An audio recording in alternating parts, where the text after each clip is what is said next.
taken. Samiksha is also joining us on this. She has more details. In fact, I think we've been able to access the bail application. So, Samiksha, tell us more in terms of what's written in his bail application.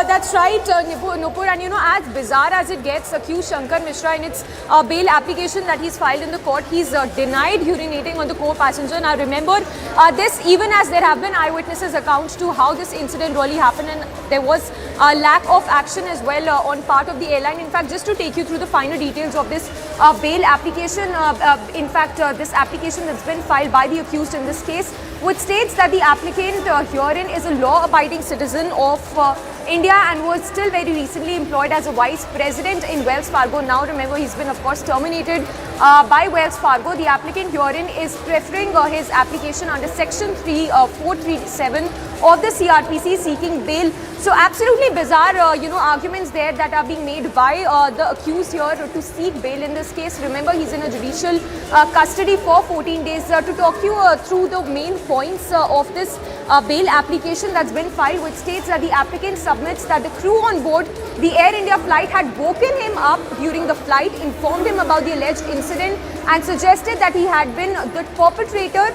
Look how ridiculous it sounds, hereby he stated that it was the airline that woke him up while he was sleeping and suggested that he had been the perpetrator here. The applicant was shocked to hear about this particular suggestion and immediately protested this particular imputation. However, the onboard crew communicated and interacted with him in a manner that effectively left him with no choice but to cooperate with them instead. In any event, considering the fact that the alleged incident happened with a senior citizen, the applicant sought to alleviate the situation and tendered unconditional apologies and promised to compensate the complainant in this case.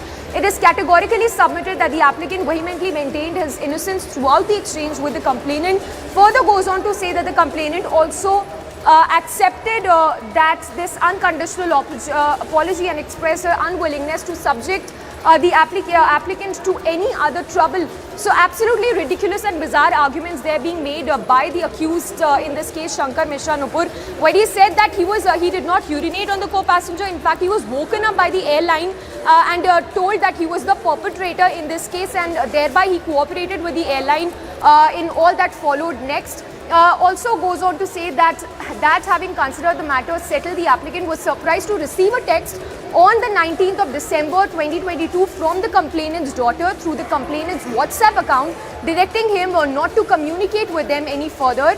The timing of this change in position is particularly egregious because of the stage, the scene of the alleged event. The aircraft in question would have obviously been clean and therefore completely vitiated. That since then the details of the alleged event have been leaked to the media, and the applicant is currently caught in a media storm and facing an effective media trial. So these are the arguments being made, that he's facing a media trial and that he's been made an accused by the airline. He was woken up while he was sleeping by the airline and called a perpetrator. Nupur.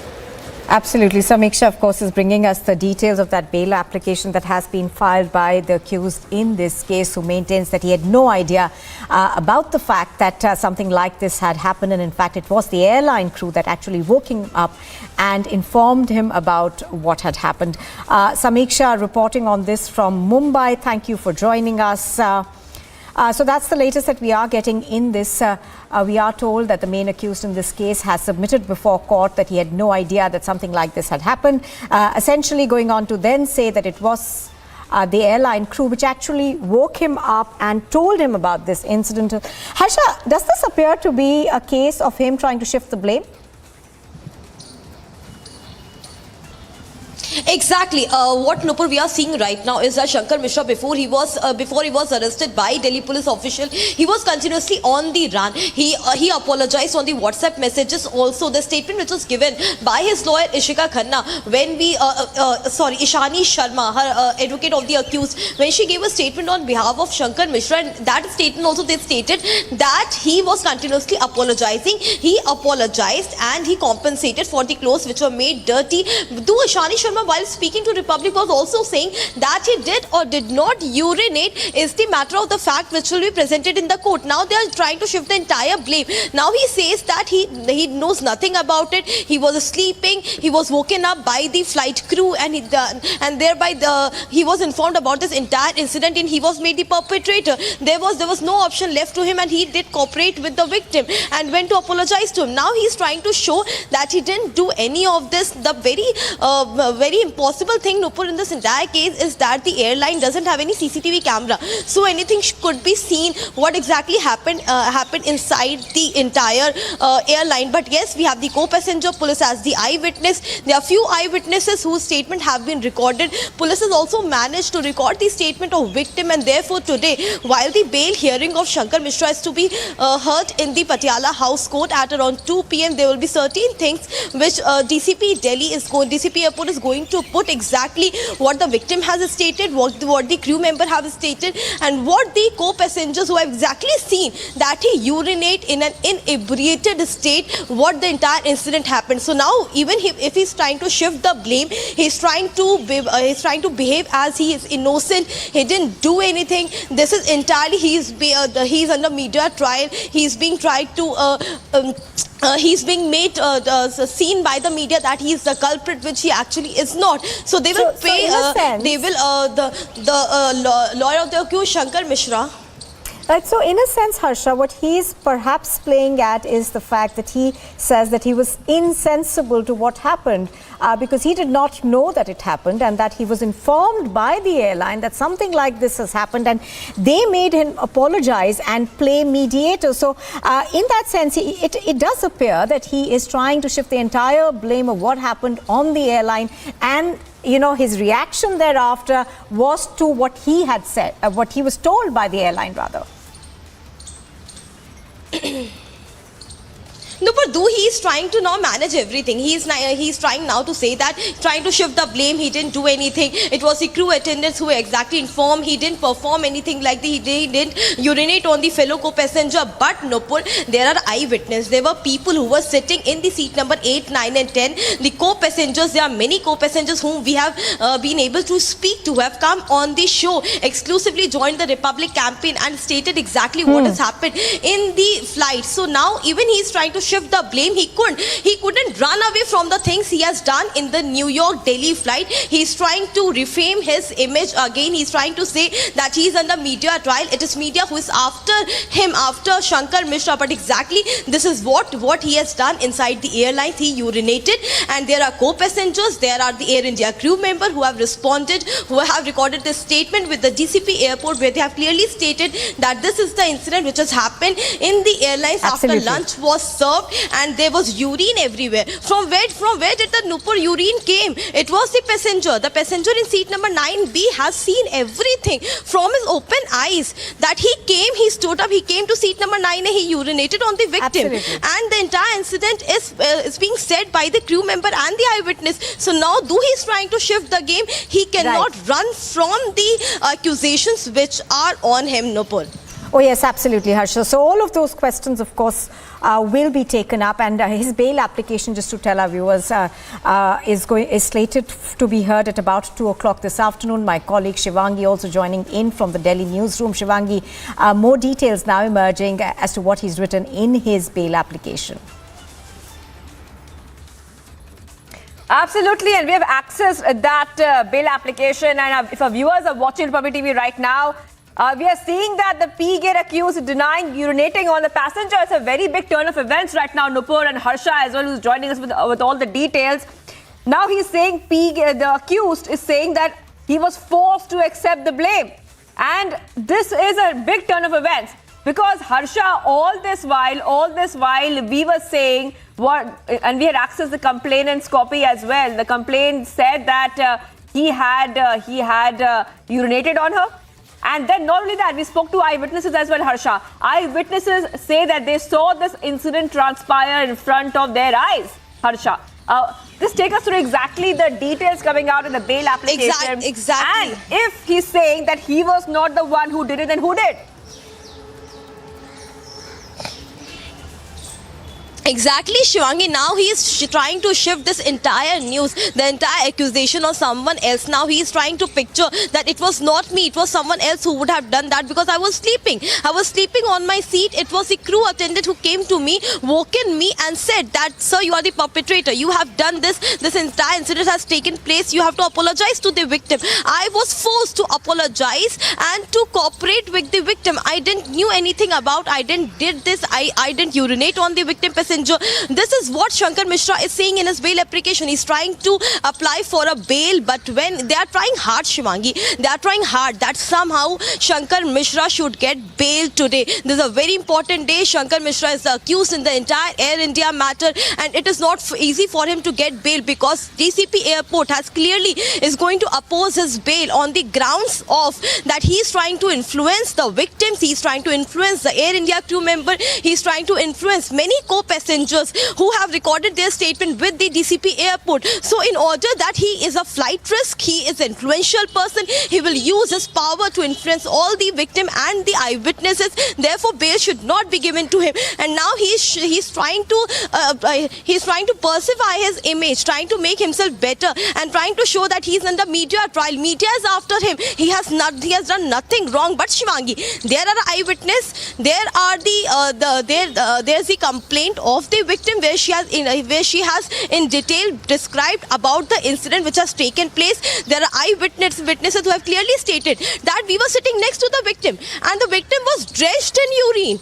And he stood up from his seat number 8A, came back, urinated on the victim and then was standing there. There are eyewitnesses whose statements have been recorded by DCP station. So nowhere Shankar Mishra has a chance to prove that he didn't do this, there was someone else. He's trying to completely change the entire course of this entire accusation, the entire course of what exactly happened in the airline. But right now, Shivangi, it is not possible because there are eyewitness, there are the Air India crew member who have recorded their statement. Everyone has said this is Shankar Mishra who came up, who urinated, and then he apologized. He was in inebriated state. He has consumed alcohol. There was a much amount of alcohol that he was already drunk state while boarding also, and after boarding also he had consumed. Hold on for a second. Advaita Kala is joining us, women activist on the phone line.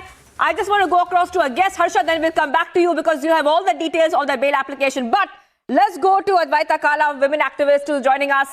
Now, this is a story that we are showing all our viewers where the accused in the case is doing a complete U-turn. What do you think is happening right now, especially after an elderly woman, she was urinated on and she complained about it after a huge Republic TV campaign here. He got arrested finally, and now he's turning the story around.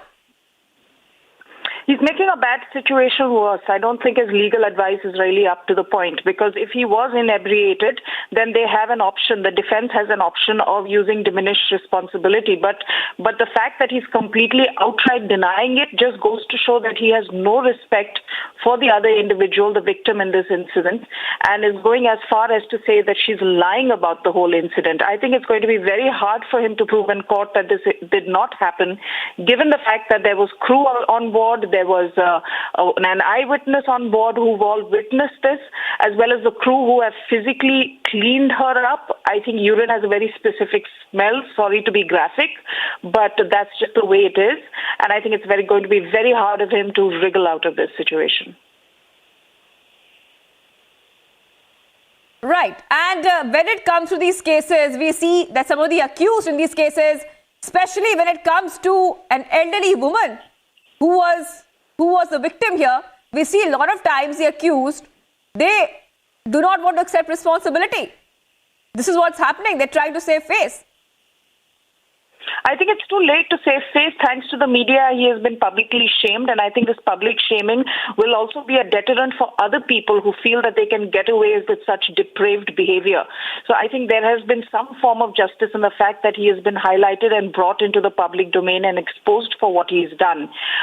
Beyond that, I think the law will take its course, and I definitely think that the prosecution has a strong case, given that there are witnesses to this, and that the victim is who she is, an elderly lady, and she deserves justice more than anything else.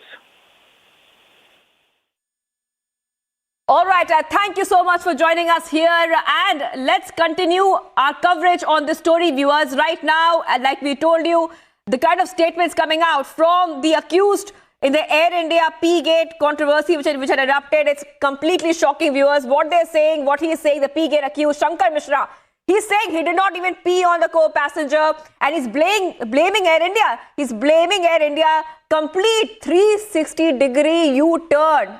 And viewers, now we'll of course track the story, but many more stories coming out from India right now. Let's have a quick look at this national stories we're tracking.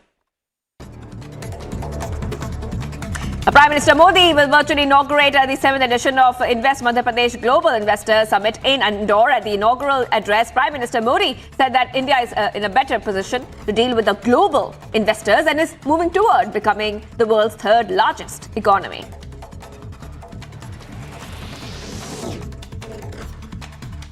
BJP attacks Congress for its double standards. BJP spokesperson Shehzad Poonawalla hits out at the Congress, saying on one hand, Congress leaders visit Golden Temple. On the other hand, they protect Jagdish Titler.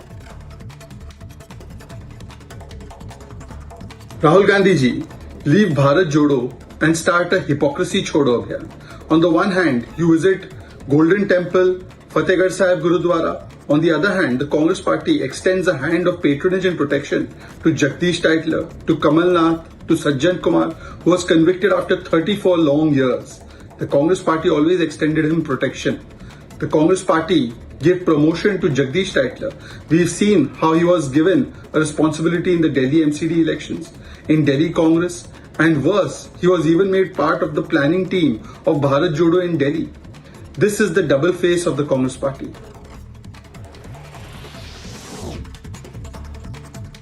In solidarity with the Jain community, we are getting to know that the members of the V Sanskar soldiers in Hyderabad organized a rally, and this was near the Hyderabad collector's office. Jain members held protests against proposal to convert Jain, this holy site of the Jains in Gujarat, in Jharkhand, into tourism spots.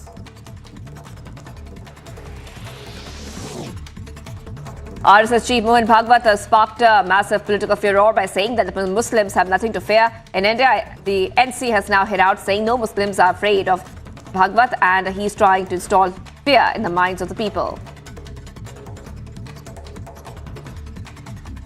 Bharat का कोई मुसलमान मोहन भागवत से नहीं डरता है। हर मुसलमान का अपना ईमान है, वो अपने ईमान से जीता है, अपने कि वो डर पैदा करने की कोशिश कर रहे हैं। और दूसरी बात जो है कि मुसलमान हमेशा एक ईमान पे जीता रहा है। While the NC attacked RSS chief Mohan Bhagwat for his remark on Muslims, BJP has now come in support, saying that India wants peace. मुसलमानों को ये भी समझना होगा कि कहीं ना कहीं उन्होंने धर्मांतरण करवाया था, लेकिन आज जिस भी धर्म में है वो रहें, लेकिन इस देश को अपना मान करके उनका जो पुराना समय है उसको भूल करके तभी ये चीज़ें संभव होंगी और हिंदुस्तान में एक शांति व्यवस्था बनेगी। इस प्रकार के विचारक जो बात कहते हैं उसका कोई मूल्य होता है।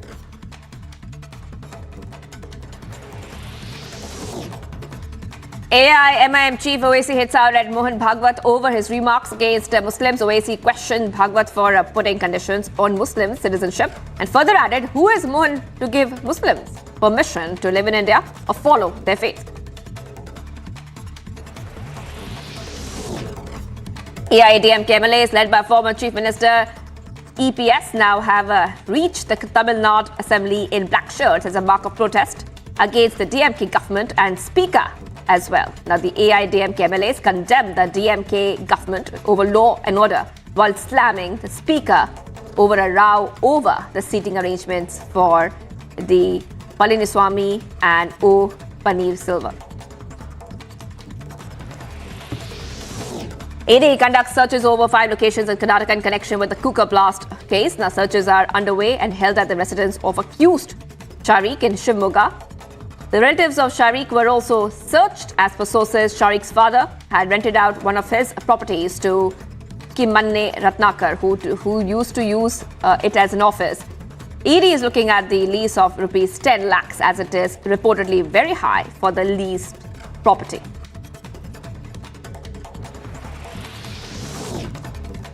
Indian Army has now trained villagers to fight terrorism post Rajouri terror attack. Village defense committees were given weapon training by Indian Army. Automatic weapon training being provided to villages in Rajouri.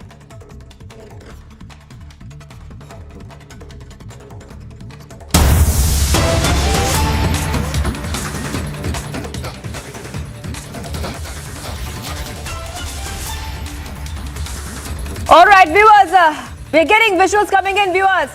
Farmers demanding compensation. Compensation. This is happening from Buxar. Visuals coming in from Bihar, where farmers' protest turned violent outside a power plant. And you can see the visuals coming in on your screen. The farmers are demanding compensation. You can see that some parts have also been set on fire. Flames on your screen right now, because these protests have turned violent. Vehicles have been set ablaze. And those are visuals coming in from Bihar right now, viewers. And of course, as we get more details, we'll tell you. But the visuals of that on your screen, where we are seeing that the farmers there, they have a couple of demands that they want to be met. And we are seeing right over there that the farmers are protesting. And this is coming in after farmers were in fact thrashed during midnight raid. All right, let's go to Prakash. Prakash is joining us as well. Prakash, just take our viewers through exactly what's happening. There's massive furor on the streets of Bihar. And why are the farmers protesting?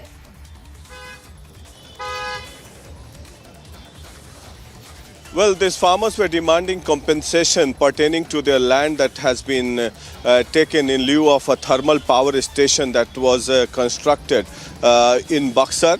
And this deal was inked in 2013 itself, and the deal. तो ये जो बक्सर में जो हंगामा हुआ उसको लेके जो उग्र प्रदर्शन हुए हैं, उसका मुख्य कारण ये है कि 2013 में थर्मल पावर प्लांट को लेकर एक डील हुई थी जो SJBN कंपनी है, वहाँ पर पाइपलाइन बिछानी थी कोयला और रेलवे के लाइन बिछाने के लिए, और उसको लेकर जो किसानों के बीच में डील हुई थी वो 2013 का रेट था। अब जो है किसान जो है मांग कर रहे हैं कि हमें 2022 का जो रेट है ज़मीन का, वो ज़मीन अधिग्रहण किया जा रहा है, वो मिलना चाहिए। उसके लिए किसान लगातार प्रदर्शन कर रहे हैं पिछले कई दिनों से, और जिसको लेकर प्रतिशोध की भावना, जो प्रदर्शन जो था वो इतना उग्र हो गया कल रात में कि पुलिस को लाठीचार्ज करना पड़ा मध्य रात्रि में, जो कि तस्वीरें हम दिखा रहे हैं।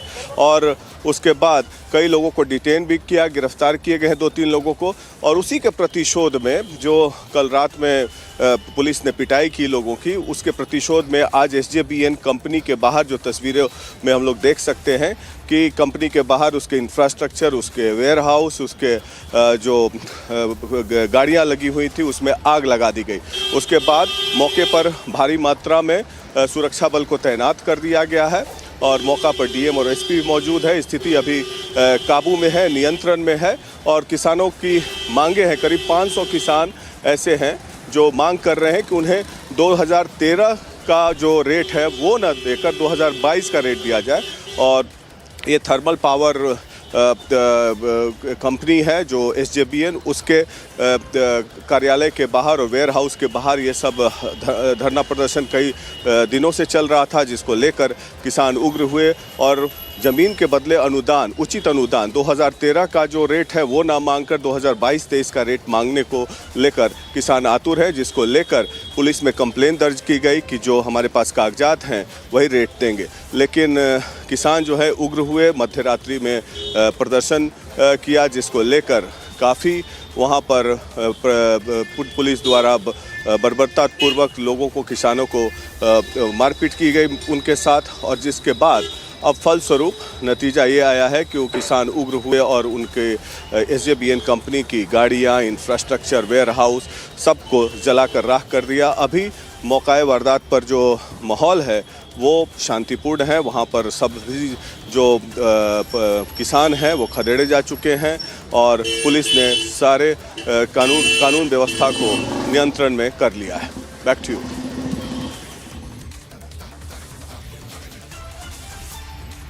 Right, so we're getting these top updates right now. Prakash getting us top update at this point of time, and being joined right now by Sanjay Jaiswal, member of the Lok Sabha from the BJP. Thank you for joining us here. Now we're seeing these visuals come out where the protesters are vandalizing, setting ablaze vehicles. But the big question is that what they want is compensation for the land acquisition for the thermal power plant. Oh, this visual is just for it started coming from yesterday, but they were agitating since last 70 days, and nobody was taking care of it. Their demand was very simple: that if you have delayed their payments, then give the money with interest. And instead of talking to them, instead of working on it, that how it should be materialized, nobody talked to them. And now what we have seen yesterday, they protested. And in reply of that, the police vandalized the houses of the villagers and the farmers. And that's how this protest has been taken place. So the prima facie goes to the administration when they were already sitting on a peaceful agitation. They were doing a peaceful dharna. The government should have had a talk with them. And their demand was that if you have delayed our payment, then you should give with interest. But instead of talking with them, police lathi charged yesterday night in their houses, and that was the reason all this awkward situation has arrived since today morning. All right. So Dr. Sanjay Jaiswal, BJP leader, telling us that as farmers demand justice, compensation, they were lathi charged, there were midnight raids on them. Right now, farmers' protest turning violent in Bihar. The farmers asking for their right. All right, viewers, let's move on to the other stories we're tracking on Republic TV as well. And this is an update on what is happening after that cooker blast. Republic has access visuals of Congress leader Kimanne Ratnakar's office. And the big question is, did terror accused father lease property to the Congress Neta? And was the Congress Neta's property used for party activities? Now, viewers, as you can clearly see the visuals which are coming in as well. A short while back, the ED is conducting searches at 5 locations in Karnataka in connection with the cooker blast case. But right now, Republic has accessed visuals of the Congress leader Kimanne Ratnakar's office. And the big question is, did terror accused father lease property to that Congress Neta? His name has come up. There's a Congress link coming up right now to the cooker blast case. And the visual, that is that visual, viewers. That is that visual that you see on your screens at this point of time. Where, viewers, this is Kimanne Ratnakar's office. And that gentleman wearing a white t-shirt, holding a mobile phone, that's Kimanne Ratnakar. So viewers, getting these top updates coming in. Let's go to Prajwal. Prajwal, we're seeing the visuals as well, exclusive visuals for all our viewers coming in of the Congress Neta's office being accessed. Let's take us, viewer, through the kind of role suspected that this Congress Neta is playing in the cooker blast case. So far we get to understand about the raid which has been conducted by the ED, but it is also being learnt that Kimanne Ratnakar has also reacted and has gone on to give a completely different statement, saying that NIA has gone on to conduct these raids, and he had gotten a call this morning from the party office stating that he will have to come there, and once he had gone there, it is being now stated that this particular building where the old office of the Congress is leased for a period of 10 years for 8 lakh rupees, and the lease agreement is dated from 2015 to 2023, and this particular lease agreement was expiring in the month of June in 2023. That is this particular year. And meanwhile, the ED has not only raided this particular office, but they have also raided the residences of the accused in the Shimoga trial blast case too. That is Maz Muni Ramat as well as Mateen's residence too has been raided over here. And we get to understand that the ED is probing into the financial transactions of the accused in this particular case now, because the investigations were initially conducted by the NIA. Then the NIA also informed the ED about the financial angle too. And recently the NIA had gone on to make 2 arrests in Brahmavara, in Udupi, in Dakshina Kannada district, where they pointed out that all the funds were being exchanged through crypto wallets via the dark web, and all these funds were being transferred from the Middle East, and it was being transferred from abroad by IS handlers. So the role of financial transactions is now being questioned by the ED, and they have gone into the depth of it. We also very well know about the role of Abdul Mateen Taha, who is one of the key handlers, and also Arafat Ali too. So two of these handlers had also gone on to transfer. The money from abroad, and this is the particular financial transaction link which the ED is going on and questioning. Now the family members of Sharik had also received small sums of money into their bank accounts as well, and even Maz's family members had received the money, and now the source of this money from where they had received is also being questioned, because it is not only pointing out to international financial transactions, but is also being pointed out to domestic financial transactions here. So how are the family members receiving the money is one question, and even after they were taken into custody by the NIA, there has been some transactions which the ED was probing into, and finally now there were simultaneous raids which were conducted at 9 this morning by 5 teams, and it was a coordinated search operation which was conducted. So these are the information that is coming in at this point of time. Right. And any kind of word coming in from the Congress Neta, from the Congress leader, Kimmane Ratnakar? Has he said something? Has he made a statement? He's shortly going to make a statement in this, and Kimmane Ratnakar so far has he does not know anything about this, and they had only gone on to take this place for a lease for a period of 8 years. And once he got a call from the authorities, he immediately rushed to the office, and he was quizzed by the authorities as to why they had paid 10 lakh rupees, to which he had also provided these documents. These are the only reactions that we are getting in, but shortly we will also be getting an official confirmation from Kimmane Ratnakar himself. Right. So visuals are coming in, viewers, exclusive visuals on your screen. And now this is the Congress leader who's under ED lens right now. And at the same time, Prajwal, as of course the name of this Congress Neta is coming up, ED is conducting searches in multiple locations in Karnataka in connection with the cooker blast case. Absolutely now, because what we need to understand is that this particular complex that where the Congress offices or the old Congress offices, because now the Congress office has been shifted to the new bus stand in Tirthalli. So this is the old Congress office is what Kimmane Ratnakar is maintaining. But also at the same point of time, this particular complex was owned by Sharik's grandfather, and after his demise, it was given to Sharik's father. We also know that Sharik's father also expired very recently, but later who was handling the financial transactions is also being questioned. One. Secondly, now Kimmane Ratnakar is stating that he did not know whether this property belonged to any relatives of the Sharik, and he did not exactly know what happened as well, because from what we understand now, this rental agreement or this lease agreement has been signed by one Mr. Naveen, who is the son of Kimmane Ratnakar's brother. So these are the initial reports which are coming out as well. So the ED has not picked him up. They have questioned him, and then they have left from the spot. So we will shortly be getting in an official reaction from Kimmane Ratnakar himself, even as we are speaking here.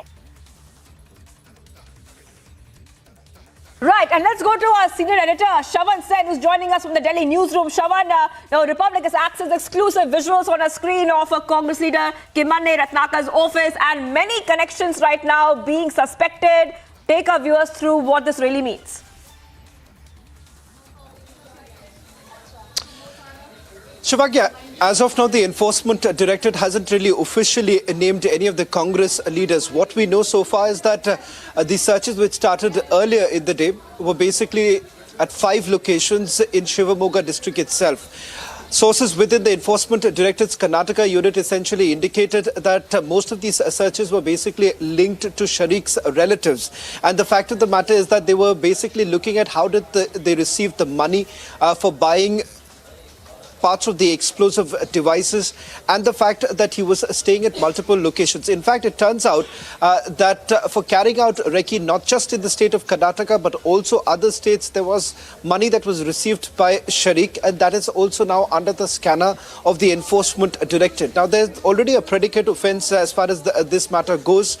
You have the FIR that was registered by the local police station, and thereafter the National Investigation Agency has also stepped in.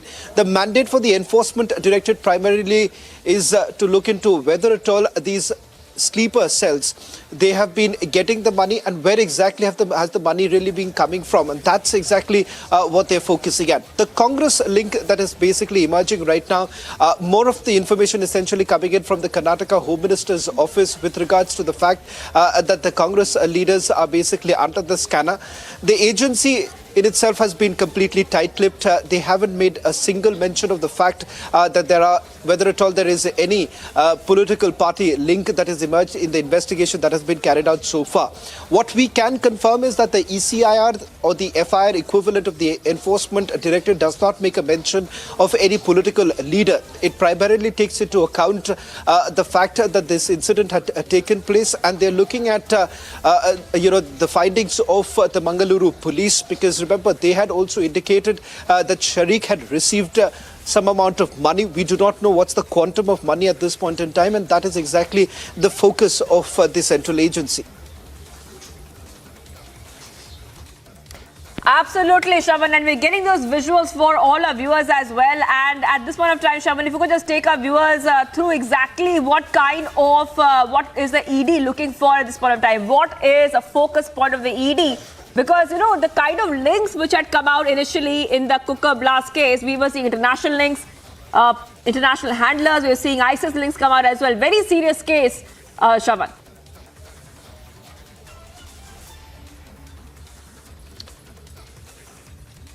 Well, not just the existence of an ISIS sleeper module in the state of Karnataka, but also other southern states. And the revival of these modules across southern states has been a major cause of concern. And that is the reason why the Ministry of Home Affairs has essentially directed the National Investigation Agency to look into the role of other such modules. In fact, it turns out that these handlers of people like Sharik were basically from outside India, and that is exactly why they suspect that this has been going on for quite some time. The existence of these modules and the way it has been spreading into other states is been a cause of concern, not just for the National Investigation Agency, but also for the Enforcement Directorate, primarily because, remember, they're looking at who exactly is sending the money. The fact that they've been able to carry out the recce, the fact that they've been able to buy materials for assembling the explosive device, this wouldn't have been possible without some money actually coming into the system. And that is exactly why the Enforcement Directorate right now looking at who exactly was funding Sharik and who are the other people who are essentially involved in the Mangaluru blast. Absolutely, Shravan. And in fact, when we talk about the story, if you could just take our viewers a little bit more about what are the, of course, the 5 locations being raided right now. Searches are on at the accused, the residence of the accused in Shivamogga as well. Relatives are also being searched at this point of time.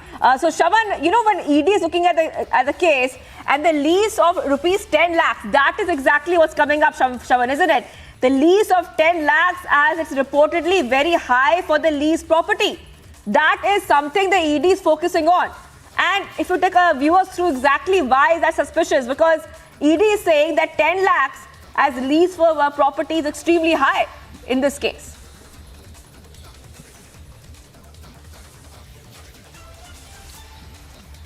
Well, in fact, you're looking at some of these properties that were essentially used by Sharik and his handler too. The fact that they were basically staying in these locations, and these locations were basically funded by a few other individuals, and those individuals have now been identified by the National Investigation Agency. We are given to understand that that same list has also been provided to the Enforcement Director to basically look into the movement and the fact that a large amount of money, the cash that was actually received. Now, how exactly was the cash taken into account by Sharik and others who have been part of this module is something that the Enforcement Directorate is investigating at this point in time.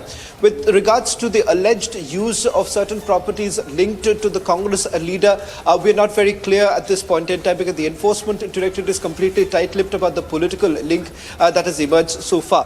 What we do understand is that some properties that have been linked to political parties and political leaders have essentially come under the scanner of the National Investigation Agency during the searches that were basically carried out soon after they took over the case, and a report of the same has now been shared with the Enforcement Directorate, based on which these searches are being carried out. 5 locations is what we know so far, but the Enforcement Directorate essentially maintaining that all these 5 locations are basically linked to relatives of Sharik. There could be more development in this particular case, but we're waiting for more information actually trickling in from the Enforcement Directorate.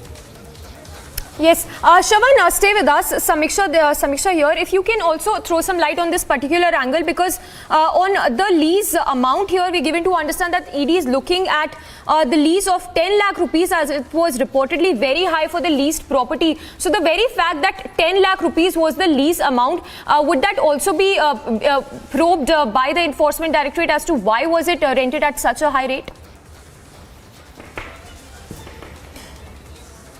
Well, all of this would essentially fall in the ambit of what the Enforcement Directorate calls proceeds of crime. The fact that you have had a political leader actually giving the property on lease to one such accused in this particular case, they're going to look at what are the links and how exactly did they come in contact with each other. Now, for the Enforcement Directorate, the mandate would be very different than the National Investigation Agency. The NIA would be looking into whether at all there is a role of the leaders involved in the Bengaluru blast. That's going to be the concern for the National Investigation Agency. The Enforcement Directorate, on the other hand, would look at whether at all this money that has been coming in, is it through a hawala transaction? Because remember, most of these modules that have been existing in the state of Karnataka and Tamil Nadu, that would be on the basis of money that they would have got through hawala transaction. The fact that they were staying at multiple locations, and these locations were essentially part of their reconnaissance, is also something that the Enforcement Directorate would be looking at this point in time. All right, Shravan, stay with us, and just to take our viewers a recap of what we know so far, we've accessed those visuals of Congress leader Kimani Ratnakar's office, and the big question here is, did the accused in this case, terror accused father, lease property to Congress leader, and was the Congress Neta's property used for party activities as well? The visuals there on your screens of Mohammad Sharik as well, the visuals of the Congress Neta who's also under the Enforcement Directorate's scanner at this point in time. The visuals coming in right now from inside that office that in fact belongs to the Congress leader. So 5 locations in Karnataka which are currently being raided by the Enforcement Directorate.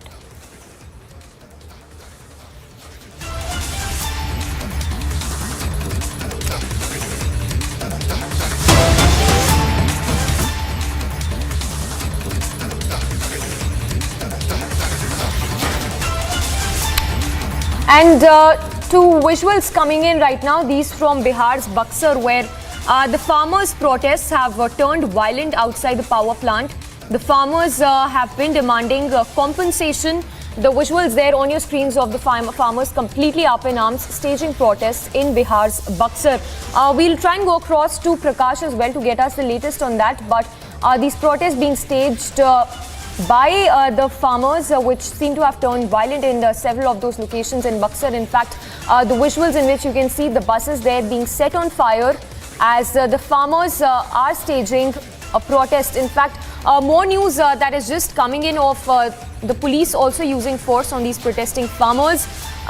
So a brutal crackdown on those protesting farmers who are demanding compensation from the government at this point in time.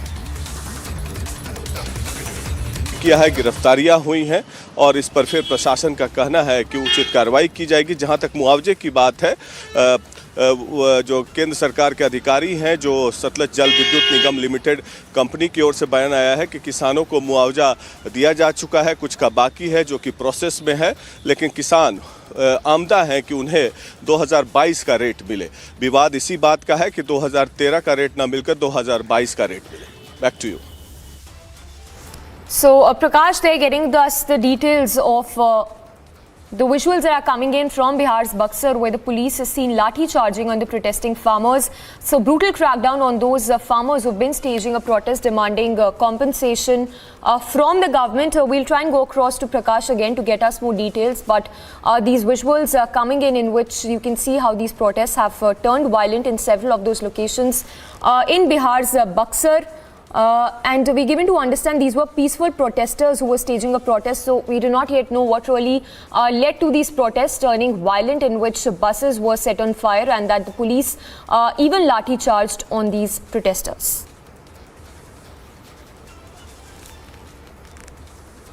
These protests which turned violent were outside power plant in Bihar's Buxar. We're given to understand that the farmers were demanding compensation and that the state police lathi charged on the protesters. Prakash is joining us live. Prakash, if you could give us more details as to what was really the cause of these protests turning violent, in which the police had to lathi charge on the farmers.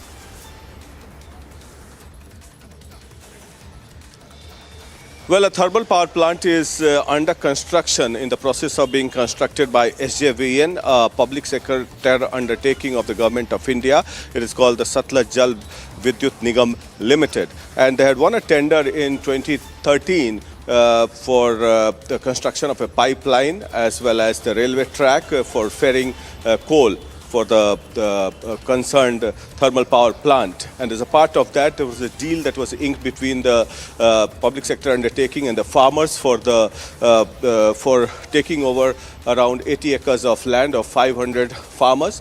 And thereafter, they were a deal was signed that due compensation would be given to all the farmers. But now that the farmers have been protesting for quite some time, and they have been demanding that the rates of 2022 be given to them, the rates of the land of 2022 be given to them, not of 2013.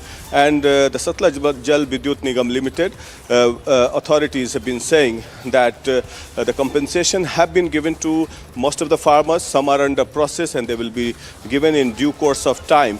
But these farmers were protesting for quite some time on the outside the premises of the SJVN company in Chausa in Buxar area of Bihar.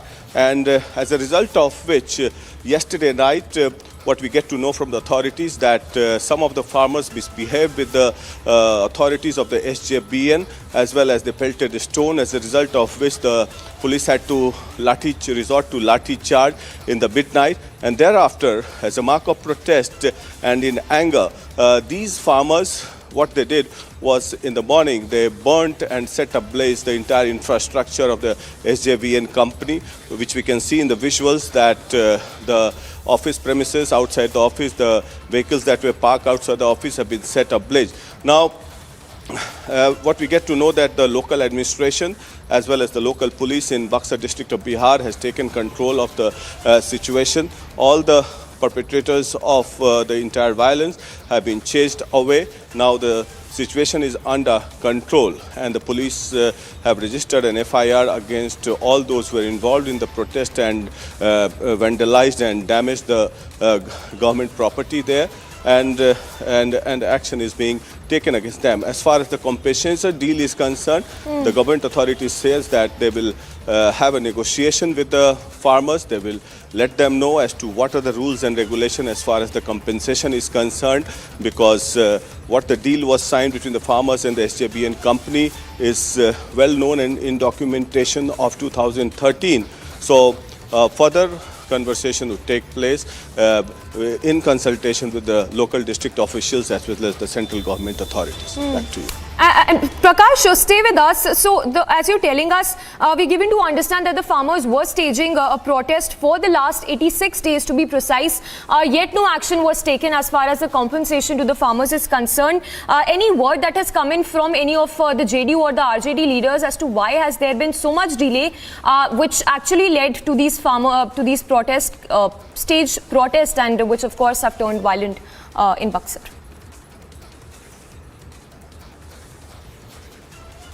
There's been no word as far as the compensation is concerned. It's a SJVN company that is a public sector undertaking. The deal is between them and the farmers. That's what the Bihar government say. And they had won a tender, and the compensation was to be given in consultation with both the central government and the state government, but we'll try and get a word from both the authorities, the SJBN as well as the central government authority as well as the Bihar government, as to why there's been a delay in awarding the compensation to the farmers. All right, stay with us, Prakash. We're getting more visuals right now. In fact, Bihar police was seen thrashing the farmers while they were sleeping at their houses. The visuals there on your screens that we are putting up right now, the police crackdown against farmers who'd been on protest for the last 2 months, demanding better fares as well as compensation by a state-run company. So these visuals that have come in which you can see the brutal crackdown there by the state police on these farmers. So these were midnight raids which were carried out, in which the Bihar police is seen thrashing the farmers while they were sleeping at their residence. So these visuals that have just come in which you can see the police barging inside their houses and using brutal force on the staging, on those staging protests. Prakash, of course, continues to be with us. Prakash, these are some very, very disturbing visuals, coming in which we can see the farmers as well as the police. The latter having, of course, forcefully seem to have entered their houses and using brutal force on the farmers.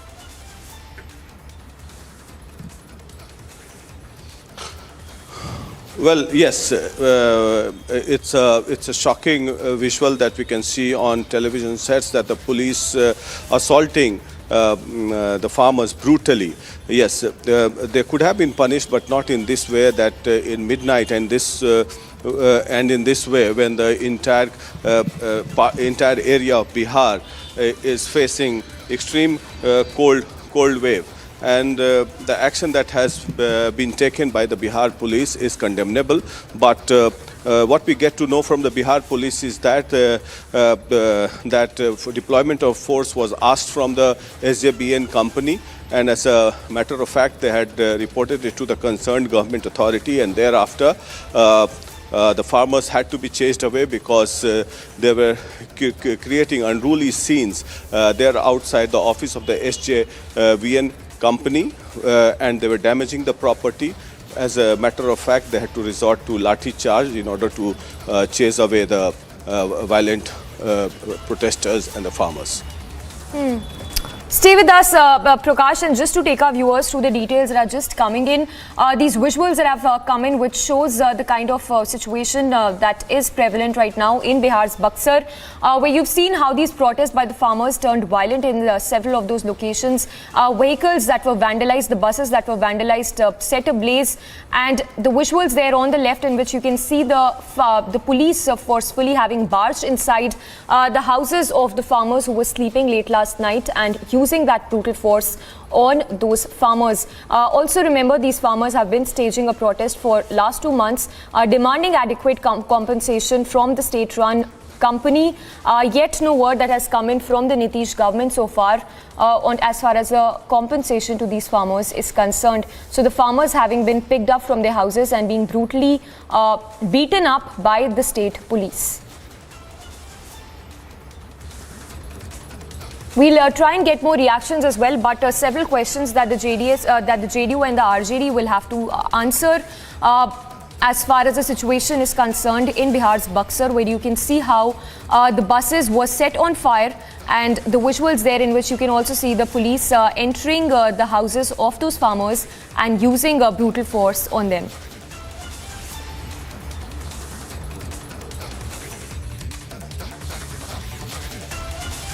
ये government of India का PSU है, उसको बता दो, हमने message कर दिया. But the visuals that we are continuously putting on our screens are very disturbing, in which you can see the farmers forcefully entering the houses of those farmers who've been staging a protest and assaulting them using a brutal force. And this, of course, in wake of the protest being staged by the farmers for last 2 months, demanding adequate compensation from the government. Prakash is back with us. Prakash, take us through the details we know so far. Also, any word that has come in as of yet from the JDU or the RJD?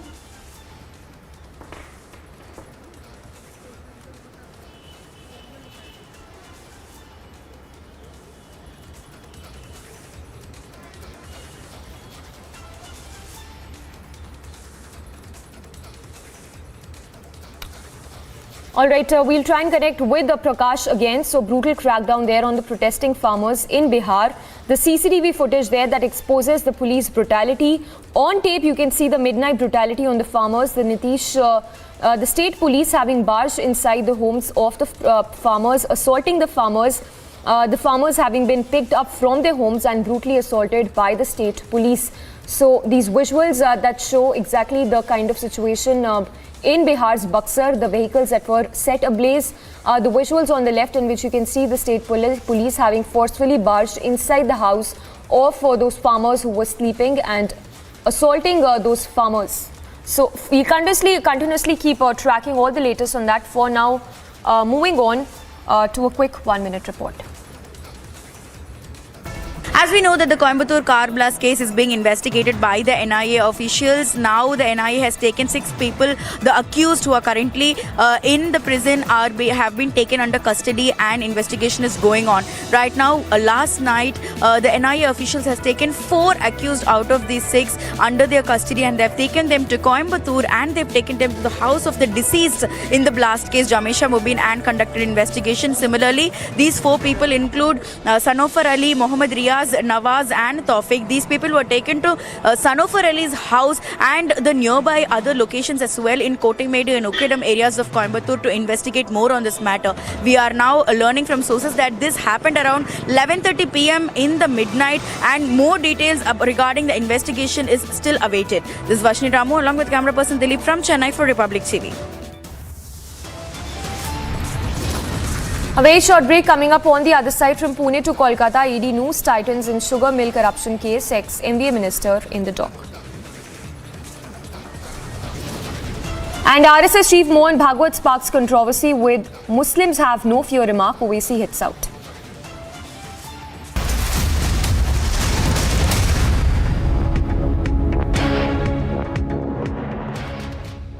Step into luxury, where grace blends with grandeur and design blends with innovation. As your stress is washed away and you're transported in the lap of luxury. Cure European bath lounges. Let time wait.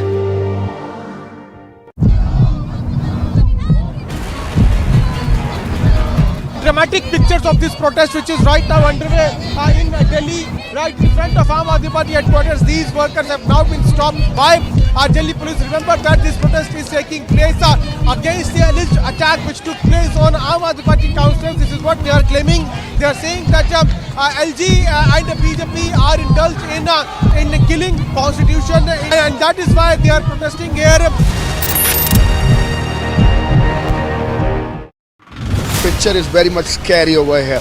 Every house is having the cracks, even the roads are having the cracks. I'm moving toward these particular houses. In each and every house, let me tell you, there is a crack, and this has been marked. They have been told specifically there is no other option but to leave now. These kind of mark has been already put in air by the administration that these are the property which is affected now, and these people have been asked specifically to leave.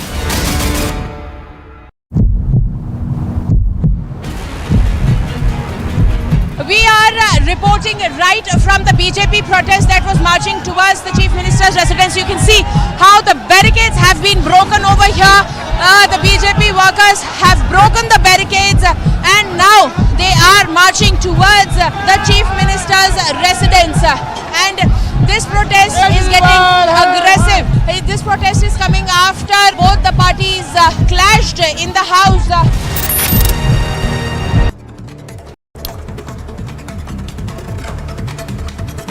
News in brief, Republic exclusively accessed the bail application of Air India PA accused Shankar Mishra, who was denied urinating on the passenger in his bail application, further blaming Air India and claiming that he was forced to accept the blame as the crew woke him up and blamed him.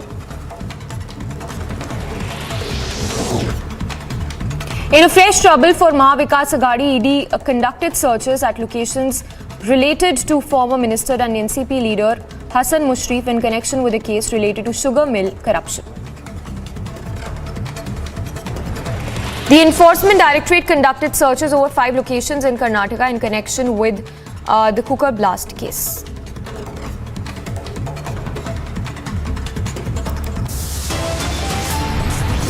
A short break after this, after Republic questioned Chief Minister Bommai, top bosses of construction firm now face arrest. Not dismissing ISI's threat, ED raids across 5 locations, Congress leader under lens.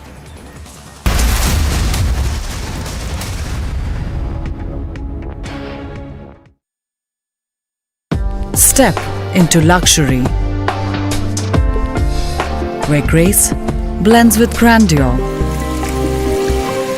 and design blends with innovation. As your stress is washed away and you're transported in the lap of luxury. Cure European bath lounges. Let time wait. Picture is very much scary over here. Every house is having the cracks, even the roads are having the cracks. I'm moving toward these particular houses. In each and every house, let me tell you, there is a crack, and this has been marked. They have been told specifically there is no other option but to leave now. These kind of mark has been already put in air by the administration that these are the property which is affected now, and these people have been asked specifically to leave.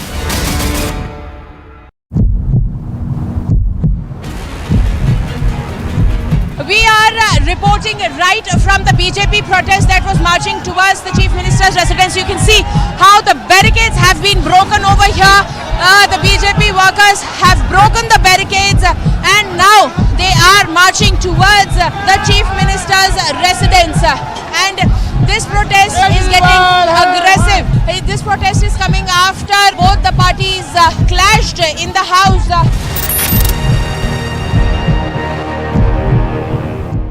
It is only the Republic Media Network's non-stop campaign, Arrest Shankar Mishra, is a national demand. Sir, were you negligent? Sir, you didn't perform your duty. Sir, you did. Sir, what exactly? Sir, you guys didn't fulfill your duty. Why are you not taking responsibility? Why are you not taking process? Why are you not taking...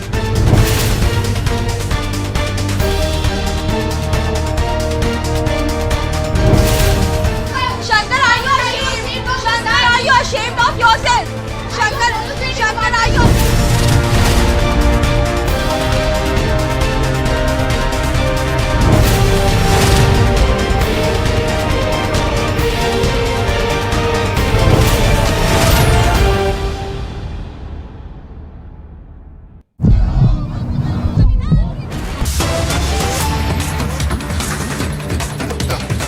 कि उनको वेतन और सुविधाएं मिलनी चाहिए वो मिले, उनकी सैलरी भी इन्होंने नहीं दी। इतने बड़े पापी हैं ये। और 12 ऐसे कॉलेजेस हैं जो पूरी तरह से दिल्ली सरकार के अंडर आते हैं। यहां के टीचर्स की सैलरी भी उन्हें नहीं मिलती है। तो एक तरफ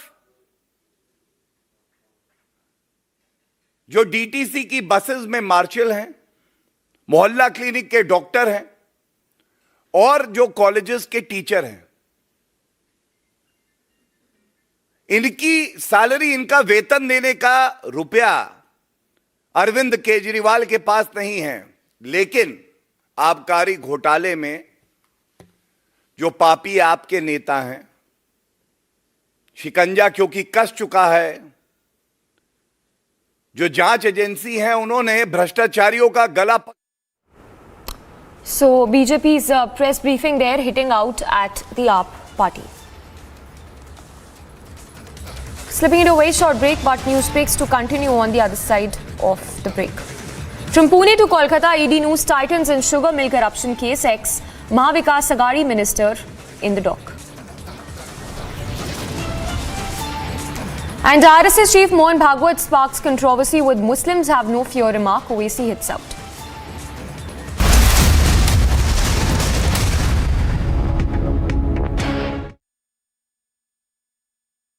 QS and THE, the world's foremost university rankings organizations, have ranked Amity amongst the top 3% universities globally, making it among the very few Indian universities to be included in both rankings.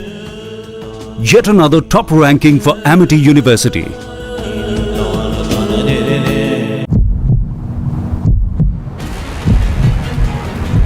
We are reporting right from the BJP protest that was marching towards the Chief Minister's residence. You can see how the barricades have been broken over here. The BJP workers have broken the barricades and now they are marching towards the Chief Minister's residence. And this protest is getting aggressive. This protest is coming after both the parties clashed in the house.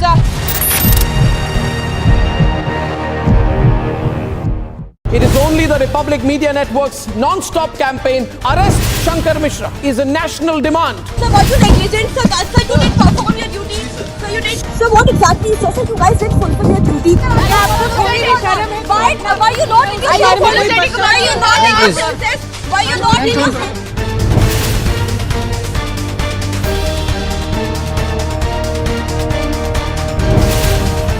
Shankar, are you ashamed? Shankar, are you ashamed of yourself? Shankar, are you?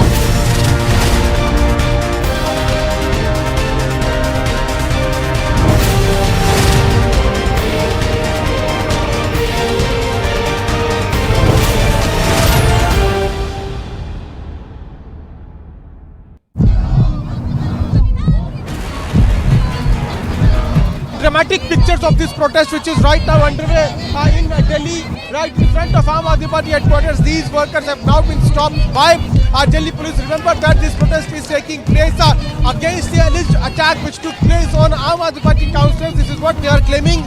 They are saying that LG and the BJP are indulged in killing constitution, and that is why they are protesting here. Picture is very much scary over here. Every house is having the cracks, even the roads are having the cracks. I'm moving toward these particular houses. In each and every house, let me tell you, there is a crack, and this has been marked. They have been told specifically there is no other option but to leave now. These kind of mark. Live from Bhuta Masquerade. Somewhere down the line, the Russian troops have crossed the line. Here you have bodies of children, bodies of women packed in a bag, and they've been dumped here. These are the images which shows you the reality of what really happened in the city of Bucha.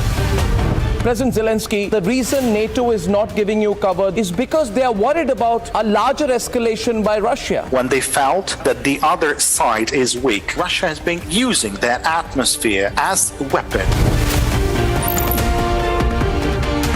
We don't preach journalism.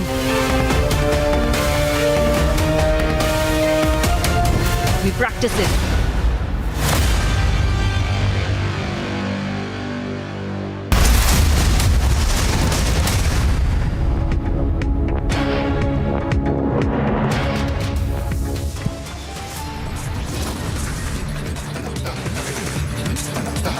After Republic question, Chief Minister Bommai, top bosses of construction firm now face arrest.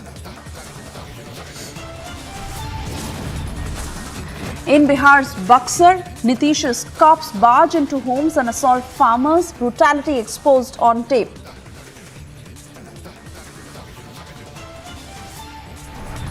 No dismissing ISIS threat, ED raids across 5 locations, Congress leader under scanner.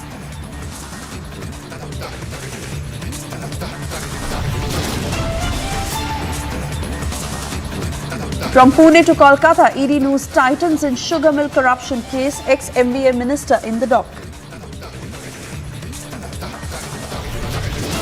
RSS chief Mohan Bhagwat sparks controversy with Muslims have no fear remark, OBC hits out.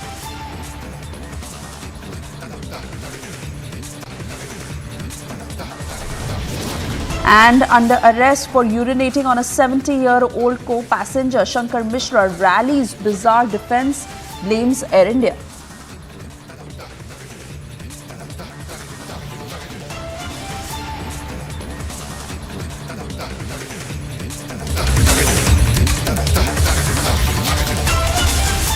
Good afternoon and thank you for tuning in. You're watching live and breaking at 1:30. I'm Suesha Sound and we begin this edition with what Republic has been able to access. Yes, these are pictures of Congress leader Kimmane Ratnakar's office, and the question is, did terror accused father lease property to the Congress Neta? The Congress Neta's property that was used for party activities, and the ED is conducting searches at 5 locations in Karnataka in connection with the Kuka blast case. Searches are also going on at the residence of accused Sharik in Shivamogga. Relatives of Sharik who are being searched, and according to sources, Mangalore Kuka blast accused Sharik's father had rented out one of his properties to Kimmane Ratnagar, who used that as his office. ED is now looking at a lease of 10 lakh rupees, which reportedly is very high for the leased property. Listen in. ಈ ದಿನ ಬೆಳಿಗ್ಗೆ 9 ಗಂಟೆಗೆ ನಾನು ನನ್ನ ಮನೆ ಪಕ್ಕದಲ್ಲಿದ್ದಂಥ ಕಚೇರಿಯಲ್ಲಿದ್ದಾಗ ನನಗೆ ಪಕ್ಷದ ಕಚೇರಿಯಿಂದ ದೂರವಾಣಿ ಮೂಲಕ ಕಚೇರಿಗೆ ಸ್ವಲ್ಪ ಬರಬೇಕು, ಸ್ವಲ್ಪ ಕೆಲಸ ಇದೆ, ಯಾರು ಬಂದಿದ್ದಾರೆ ಅಂತ ಹೇಳಿದ್ರು. ನಾನು ಪಕ್ಷದ ಕಚೇರಿಗೆ ಹೋಗಿದ್ದೆ. ಅಲ್ಲಿ ನ್ಯಾಷನಲ್ ಇನ್ವೆಸ್ಟಿಗೇಷನ್ ಅಥಾರಿಟಿ ಅವರು ಬಂದಿದ್ರು. ಅವರು ಕೇಳಿದ್ರು ಅಷ್ಟೇ, ಇದು ಬಾಡಿಗೆ ನೀವು ಯಾವಾಗ ತಗೊಂಡಿದ್ದು ಏನು ಅಂತ ಹೇಳಿ.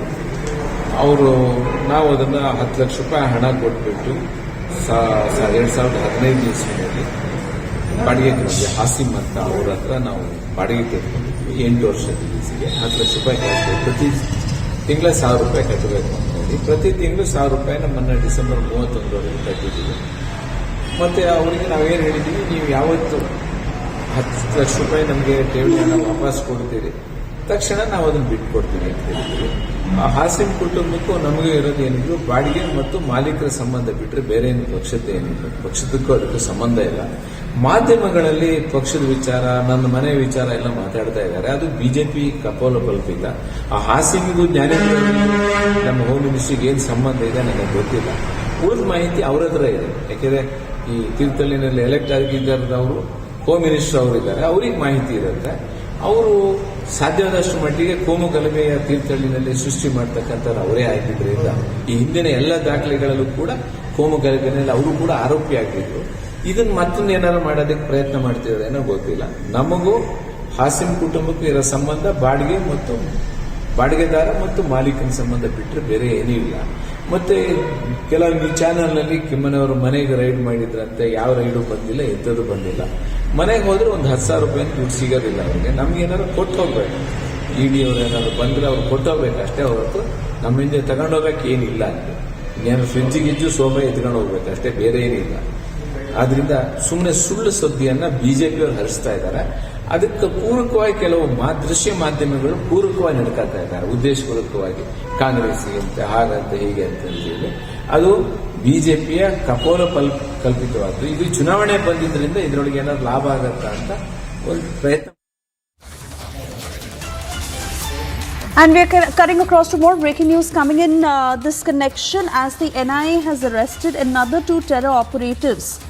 This is regarding the Shivamogga ISIS conspiracy case where the NIA has arrested 2 ISIS operatives.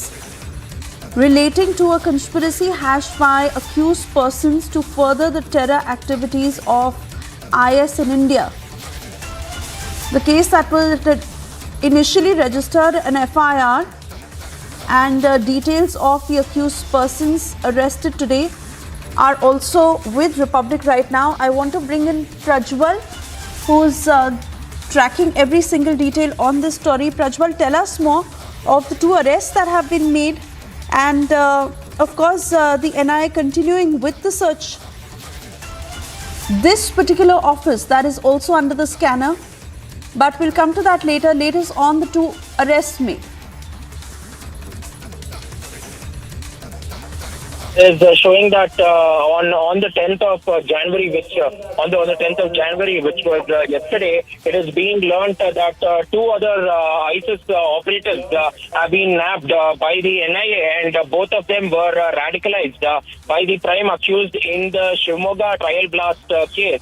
And this particular case was registered in Shimoga on the 19th on the 19th of September in 2022, and it is now being stated that the accused have been identified as Mazin Abdul Rahman, who is a resident of Devanayakanahalli near Davangere, and it is also being understood that yet another person, Nadeem Ahmed, has also been taken into custody here, one from Davangere and one from Dakshina Kannada, and mainly the investigations has gone on to state that Maz Munir Ahmad, who is one of the prime accused in the Shimoga trial blast case and also the co-accused in the Mangalore cooker blast case, had gone on to radicalize Mazin Abdul Rahman, and also further investigations and sources in the know of the investigation have pointed out the fact that they were classmates in the Plea engineering college, the same engineering college where two of the other people were picked up on the 5th of Jan. That is Rishan and yet another person who were taken in, who were also classmates of Maz Munir Ahmad.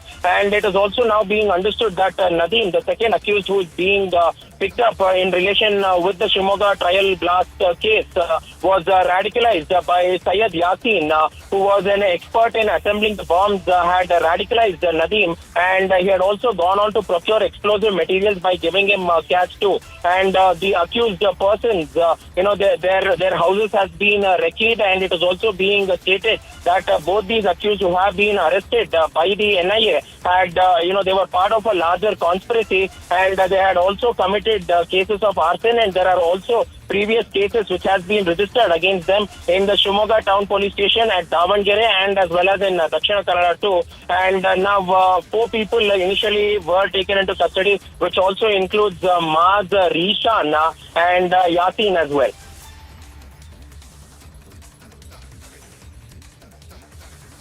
So now, Prajwal, give us the larger picture of the searches that the NIA is conducting. This particular Congress leader and how he has been questioned, and what all is the NIA now looking into?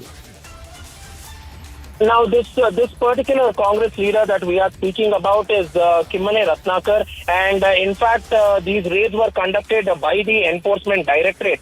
So, Kimmane Ratnakar has been questioned and he has been let off, but it is mainly to do with the fact that there was a property which was owned by the relatives of Sharik, which had been rented out to the Congress office for a period of 8 years from 2015 to 2023 for a sum of rupees 10 lakhs as lease. And every month they would go on to pay 1,000 rupees as maintenance charges. And now Kimmane Ratnakar has maintained that the sum of rupees 10 lakh rupees was not returned by Sharik's family members, and therefore they had not vacated this office. This particular office, which is in a commercial complex in Soppugudda in Tirthalli, was being used as a backup Congress office, but now it has been shifted, is what is being stated. And the Congress leader, Kimmane Ratnakar, is saying that this is BJP's conspiracy to tarnish his image as well as that of the image of the Congress over here. And Aragag Nanendra, that is the Home Minister himself, should clarify on this, because he would have more details. He's also taken a dig at the Home Minister of Karnataka, going on to state that Aragag Nanendra was the one who was responsible for the communal riots which had taken place in Shimoga, and he's stating that the BJP is trying to frame him in this particular case. All right. For the moment, thank you, Prajwal, for getting us all these details.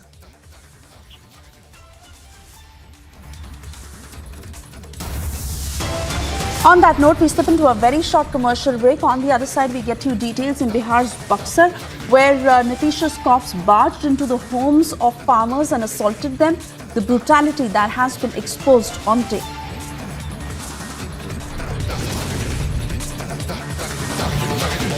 Also under arrest for urinating on a 70-year-old co-passenger, Shankar Mishra rallies bizarre defense, blames Air India.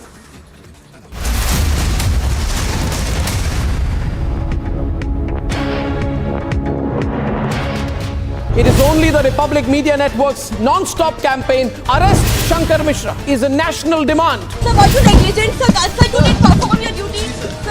Sir, what exactly? Sir, you guys didn't fulfill your duty. Why are you not in your process? Why are you not in your process? Why are you not in your process?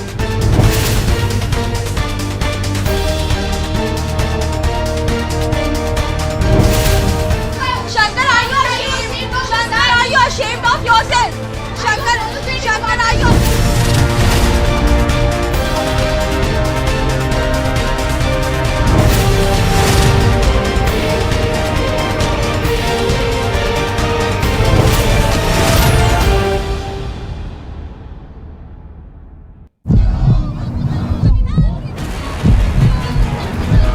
Dramatic pictures of this protest, which is right now underway in Delhi, right in front of Aam Aadmi Party headquarters. These workers have now been stopped by Delhi police. Remember that this protest is taking place against the alleged attack which took place on Aam Aadmi Party councillors. This is what they are claiming.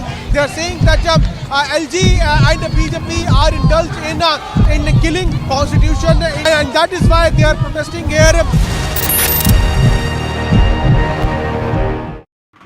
Picture is very much scary over here. Every house is having the cracks, even the roads are having the cracks. I'm moving toward these particular houses. In each and every house, let me tell you, there is a crack, and this has been marked. They have been told specifically there is no other option but to leave now. These kind of mark has been already put in here by the administration that these are the property which is affected now, and these people have been asked specifically to leave.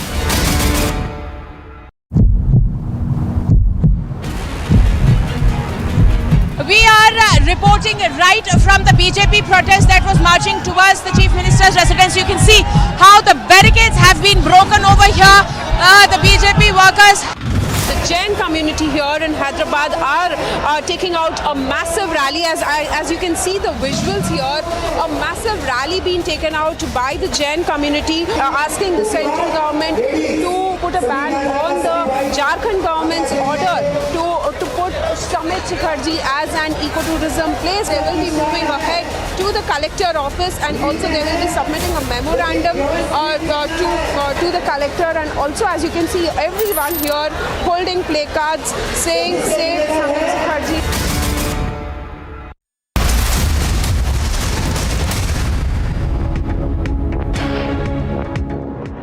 And moving on, RSS chief Mohan Bhagwat and the comment he made where he said that Muslims have nothing to fear in India. That remark has now sparked a massive political furor, while NC has hit out saying that no Muslims are afraid of Bhagwat and that he is trying to instill fear in the minds of people. BJP has come out in support, saying India wants peace. Owaisi has hit out too. He said, who is Mohan Bhagwat to give Muslims the permission to live in India or follow our faith? A lot of reactions to this effect. Listen in. क्योंकि भारत का कोई मुसलमान मोहन भागवत से नहीं डरता है। हर मुसलमान का अपना ईमान है, वो अपने ईमान से जीता है, अपने कि वो डर पैदा करने की कोशिश कर रहे हैं। और दूसरी बात जो है कि मुसलमान हमेशा एक ईमान पे जीता रहा है। हमारे जो पैगंबर हैं, आखिरी पैगंबर, उन्होंने जो तालीम दी है, उस तालीम में किसी जगह भी नहीं लिखा है कि बेगुनाह को मारें। उसमें किसी जगह भी नहीं लिखा है कि उसमें, बल्कि यहाँ तक कहा गया है कि अगर आपका हमसाया गैर मुस्लिम है तो उसकी हिफाजत करना भी उसी की जिम्मेदारी है। डर वाली कोई बात नहीं है, लेकिन डराया जा रहा है। कोशिश की जा रही है कि ये सहमे हुए रहें, तो जब सारी ताकतें खत्म होती तो एक ताकत तो बचती है ना, जिस पर भरोसा है, वो अपना करिश्मा करती है।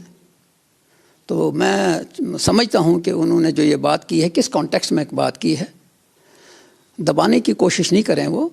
वो ये कहें कि जियो और जीने दो की पॉलिसी पर चलें। देखिए, स्वाभाविक बात है कि आज से 300 साल पहले जो मुगल यहाँ पर आते रहे, वो हमलावर थे। उनको धर्म के साथ जोड़ना बिल्कुल अनैतिक होगा। वो कई बाहर के देशों से आए थे, अरब के देशों से आए थे, और यहाँ पर आकर के हिंदुस्तान पर कब्जा किया, हिंदुस्तान को तबाह किया, हिंदुस्तान की जो हमारी संस्कृति थी उसको। आज मुसलमानों को ये भी समझना होगा कि कहीं ना कहीं उन्होंने धर्मांतरण करवाया था, लेकिन आज जिस भी धर्म में है वो रहें, लेकिन इस देश को अपना मान करके उनका जो पुराना समय है उसको भूल करके तभी ये चीज़ें संभव होंगी और हिंदुस्तान में एक शांति व्यवस्था बनेगी। इस प्रकार के विचारक जो बात कहते हैं उसका कोई मूल्य होता है। ये देश भारतीयों का है और इस देश में हर भारतीय नागरिक संवैधानिक तौर से भी बराबर है। जो लोग वोट बैंक की राजनीति करते हैं, और पिछले कई दशकों से हमने देखा है किस प्रकार से कांग्रेस पार्टी, अन्य दल वोट बैंक करती है, भय की राजनीति करती है, वो राजनीति अपनी जगह उनका करने की इच्छा हो सकती है, लेकिन गलत है। आज देश में जो मॉडल है वो सबका साथ, सबका विकास, सबका विश्वास, सबका प्रयास। नरेंद्र मोदी जी की सरकार उसी मंशा से हर भारतीय नागरिक के लिए काम कर रही है। Madhurima now joining us live on the broadcast. Madhurima, all out politics rolling out on this, and we of course see how every side is reacting.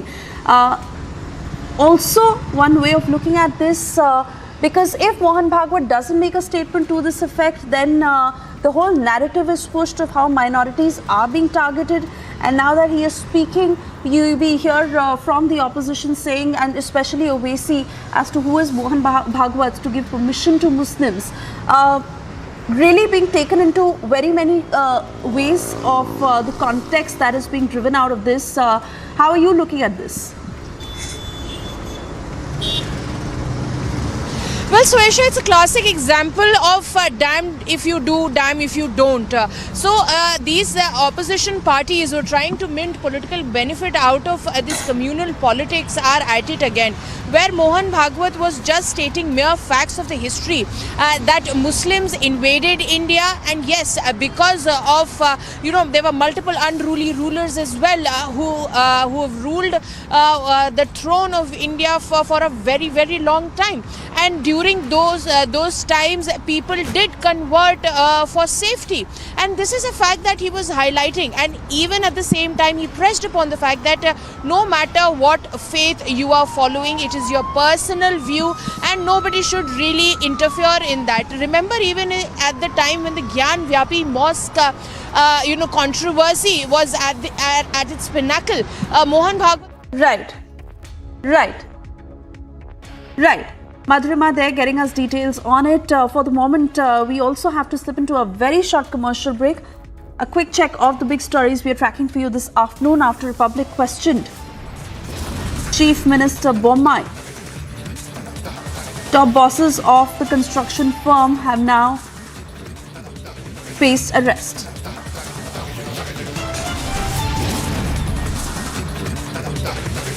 And there is no dismissing the ISIS threat as ED has raided 5 locations, a Congress leader who is also under the scanner. When apathy crushed a 2.5-year-old,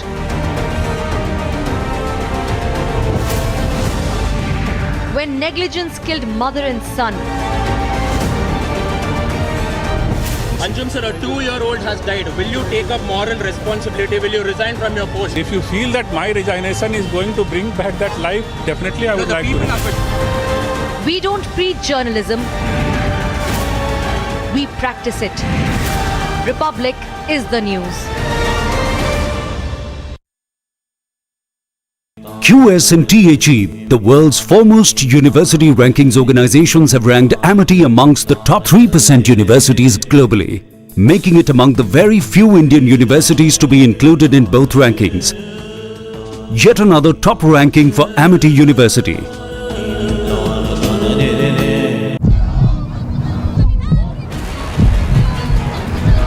Dramatic pictures of this protest which is right now underway in Delhi, right in front of Aam Aadmi Party headquarters. These workers have now been stopped by Delhi police. Remember that this protest is taking place against the alleged attack which took place on Aam Aadmi Party councillors. This is what they are claiming. They are saying that LG and the BJP are indulged in killing constitution, and that is why they are protesting here. Picture is very much scary over here.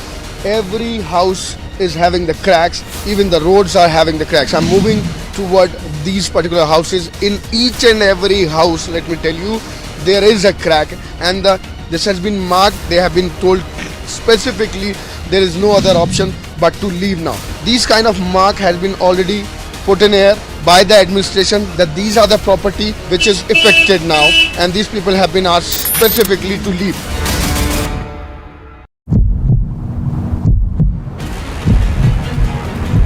We are reporting right from the BJP protest that was marching towards the Chief Minister's residence. You can see how the barricades have been broken over here.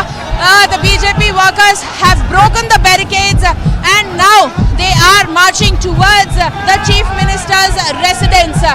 And this protest is getting aggressive. This protest is coming after both the parties clashed in the house.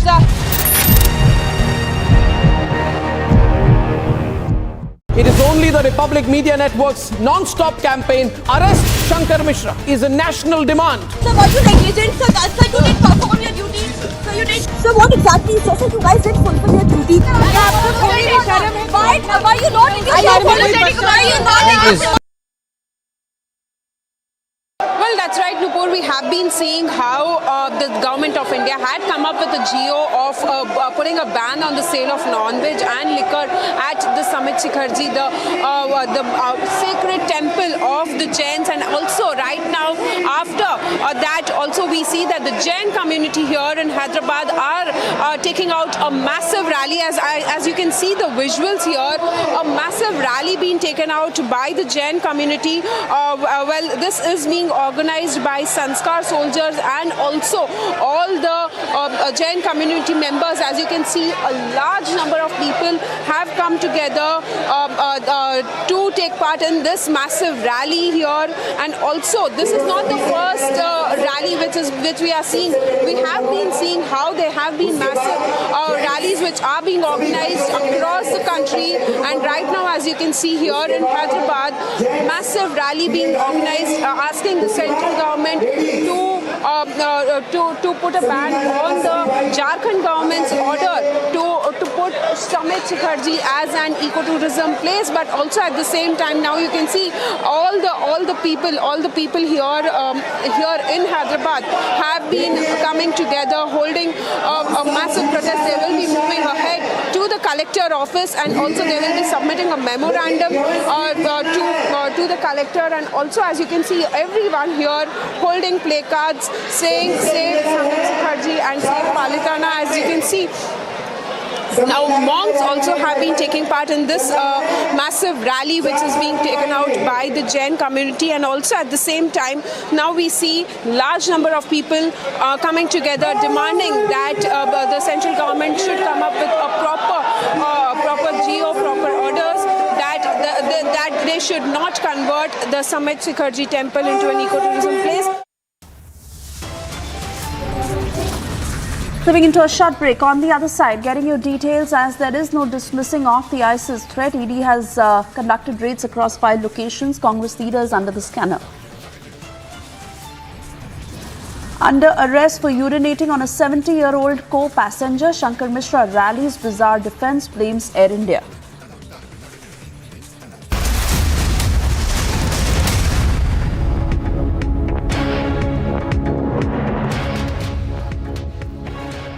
Step into luxury, where grace blends with grandeur and design blends with innovation. As your stress is washed away and you're transported in the lap of luxury. Cure European bath lounges. Let time wait. Picture is very much scary over here. Every house is having the cracks, even the roads are having the cracks. I'm moving toward these particular houses. In each and every house, let me tell you, there is a crack, and this has been marked. They have been told specifically there is no other option but to leave now. These kind of mark has been already put in here by the administration that these are the property which is affected now, and these people have been asked specifically to leave.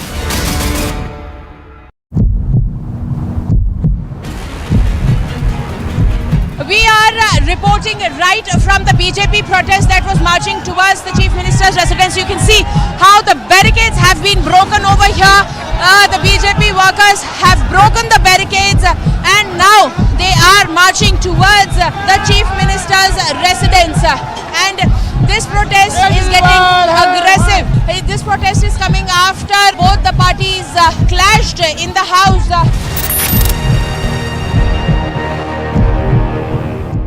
It is only the Republic Media Network's non-stop campaign, Arrest Shankar Mishra, is a national demand. Sir, were you negligent? Sir, you didn't perform your duty. Sir, what exactly? Sir, you guys didn't fulfill your duty. Why are you not apologetic? Why are you not innocent? Why are you not innocent?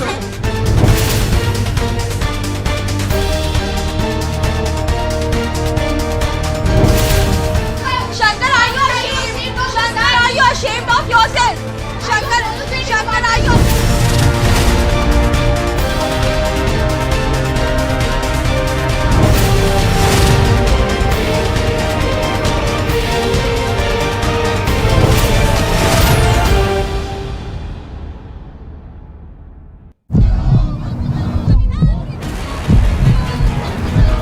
Dramatic pictures of this protest which is right now underway in Delhi, right in front of Aam Aadmi Party headquarters. These workers have now been stopped by Delhi police. Remember that this protest is taking place against the alleged attack which took. The biggest news. 10 मार्च के बाद bulldozer चलेगी कि नहीं चलेगी? 10 मार्च के बाद फिर विकास और पेशेवर माफिया और अपराधियों के ऊपर फिर से बुलडोजर अपना काम भी करना प्रारंभ कर देगा। The biggest newsmakers. The government is not going out of its way to correct any political messaging. After a point, it is like you can convince a person who wants to listen and think. But if I've already made up my mind, no argument can convince them. The biggest events.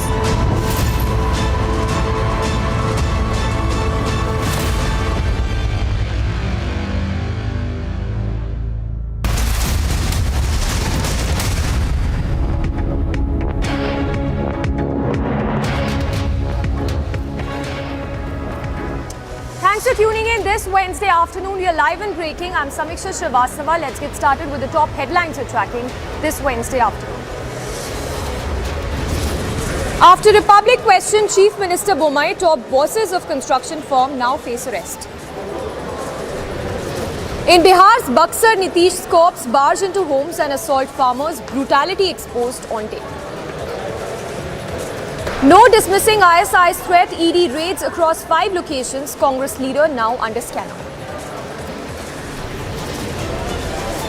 From Pune to Kolkata, ED news tightens in sugar mill corruption case, ex-Mahavikas Aghadi minister in the dock. RSS chief Mohan Bhagwat sparks controversy with Muslims have no fear remark. Owaisi hits out.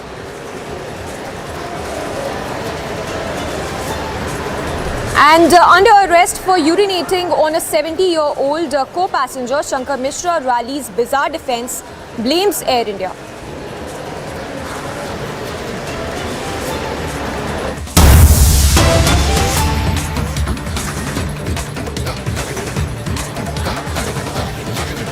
Alright, we start with Newsbreak coming in from Bihar's Buxar, where we've been getting dramatic visuals of the farmers staging protest and how these protests turned violent in Buxar. The visuals that we'll just put out on our screens, in which you can see how the vehicles have been vandalized. In fact, brutal force being used by the state police on the protesting farmers.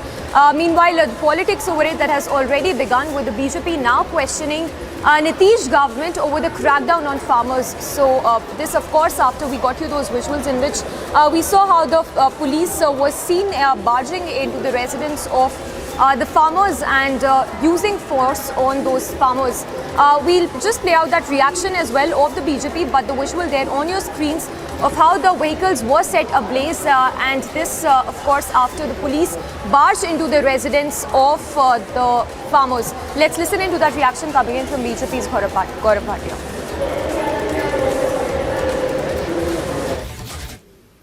जो विकास के लिए vote करती है, Bharatiya Janata party में अपना विश्वास व्यक्त करती है, उनको जंगल राज देखना पड़ रहा है। आज इन्होंने लाठी किसान भाइयों पर उठाई है, इससे पहले छात्रों पे उठा रहे थे। लाठी का प्रयोग माफियाओं पर, जो अपराध करते हैं उन व्यक्तियों पर होना चाहिए, ना कि किसानों पर, छात्रों पर, युवाओं पर, और यही जंगल राज दर्शाता है। And Prakash joining us live for more details on that. Prakash, we've been getting those visuals.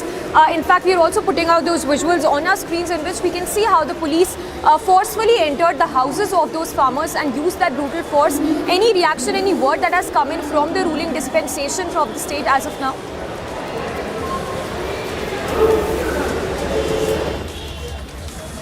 और जहाँ तक जो जानकारी मिली है, ये जो किसान जो प्रदर्शन कर रहे थे अपने ज़मीन के बदले मुआवजे को लेकर, मसला ये है कि 2012-13 में ये प्रोजेक्ट जो है सतलज जल विद्युत निगम के द्वारा बनाए जाने के लिए एक टेंडर अवार्ड हुआ, जो कि भारत सरकार का एक उपक्रम है। और उसके बाद उसमें ज़मीन अधिग्रहण हुआ, जिसमें बिहार सरकार की भी सहभागिता थी, और किसानों से ज़मीन अधिग्रहित किया गया और 2012 का रेट देने की बात हुई किसानों को। लेकिन किसान जो है अब ये चाहते हैं कि 2022 का रेट मिले, और जो सतलज जल विद्युत निगम का जो प्रोजेक्ट है वहाँ पर वो बनकर तैयार हो गया है, और एक कॉरिडोर बनाना है जिसमें कि कोयला ढोने के लिए रेल पटरी बिछानी है और पाइपलाइन बिछाना है, जिसमें किसान जो है मांग कर रहे हैं कि 2022 का रेट मिले, जिसको लेकर कई दिनों से किसान जो है उग्र प्रदर्शन कर रहे थे, विरोध प्रदर्शन कर रहे थे। अब जहां तक कि कल रात में जो घटना हुई, जिसमें पुलिस बर्बरतापूर्ण कार्रवाई की, घरों में घुसकर किसानों के लाठियां बरसाए, डंडे चलाए और उन लोग की पिटाई हुई, जिसमें कई किसान जख्मी भी हुए। पुलिस का कहना यह है कि किसान जो है SJVN जो निगम लिमिटेड है उसके दफ्तर के बाहर और वेयर हाउस के बाहर वहाँ पर उग्र प्रदर्शन करने लगे, पत्थर फेंकने लगे, अधिकारियों पर तोड़फोड़ करने लगे, जिसके कारण जो SJVN के अधिकारी हैं वो जिला प्रशासन को सूचना दिया और उसके बाद पुलिस बल भेजकर लोगों को खदेड़ा गया और वहाँ पर पिटाई की गई। अब ये कितना जायज़ है, ये तो तहकीकात करने वाली बात है, कितना कानून संगत है, न्याय संगत है, क्योंकि किसी भी तरह की बर्बरतापूर्ण कार्रवाई जो है किसी भी लिहाज से वो ठीक नहीं है। लेकिन जहाँ तक अधिकारी बता रहे हैं कि किसानों को समुचित मुआवजा जो तय दर था उसके हिसाब से दिया जा चुका है। अब ये किसानों की नई मांग है, जिसमें कि एक प्रोविज़न है कि आप अपील कर सकते हैं और उसके बाद नियम कानून का हवाला देकर उनको उचित मुआवजा दिया जा सकता है नए दर पर, अगर सरकारी नियम कानून का उल्लंघन ना हो तब।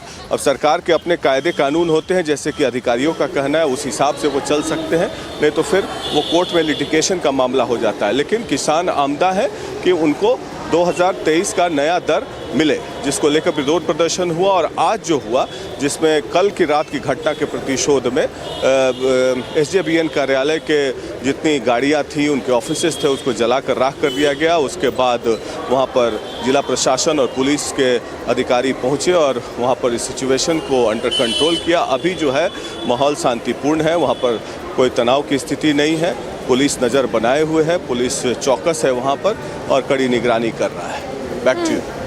All right, so Prakash, reporting live, getting us those visuals and details that are just trickling in. But the kind of brutal force that is being used by the police on the farmers puts a question as to whether that's really the answer to those concerns being addressed by concerns being raised by the farmers who've been staging protests for 2 months now. These protests in which the farmers have been demanding adequate compensation from the state government, and those questions being raised, of course, that why is there a need to use such brutal force on those farmers. A reaction coming in from the police official as well.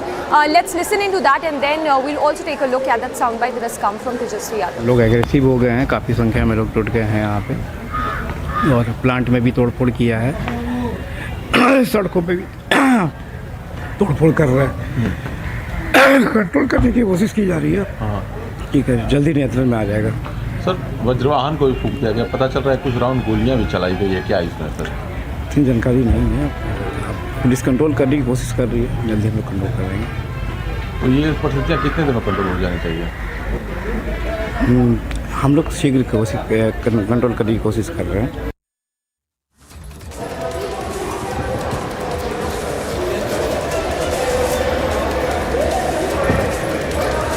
So, of course, a lot of questions being raised by the opposition as well when it comes to why was there a brutal force used on those farmers who've been staging a protest for 2 months now, demanding adequate compensation from the state government. In fact, we're now getting the first reaction on the Buxar crackdown by the Deputy Chief Minister of Bihar. Let's listen into what Tejasvi Yadav has to say on the brutal force being used on those farmers. Actually, हमारे संज्ञान में ये मामला नहीं, आप लोग कह रहे हैं तो इसमें दिखवाते हैं कि क्या है मामला। और संज्ञान में लेकर मामला हुआ है, हमने वो दिखवाना पड़ेगा टेक्निकली क्या है। एक्चुअली मुआवजा का मामला है तो उसको हम लोग दिखवाएंगे कि क्या है, एक्चुअल पोजीशन क्या है। एक्चुअली हमारे संज्ञान में ये मामला नहीं, आप लोग कह रहे हैं तो इसमें दिखवाते हैं कि क्या है मामला। और संज्ञान में लेकर मामला हुआ है, हमने वो दिखवाना पड़ेगा टेक्निकली क्या है। एक्चुअली मुआवजा का मामला है तो उसको हम लोग दिखवाएंगे कि क्या है, एक्चुअल पोजीशन क्या है। All right, there you heard the first reaction coming in from the state government, a reaction that has come in from the Deputy Chief Minister, Tejasvi Yadav, who claims that he has no clue about the kind of protests we've seen, how they've turned violent and how the state government is using force on these protesters. Prakash, of course, continues to be with us. Prakash, how is it that the state government there claims that they have no clue about all that's been happening in Bihar's Buxar?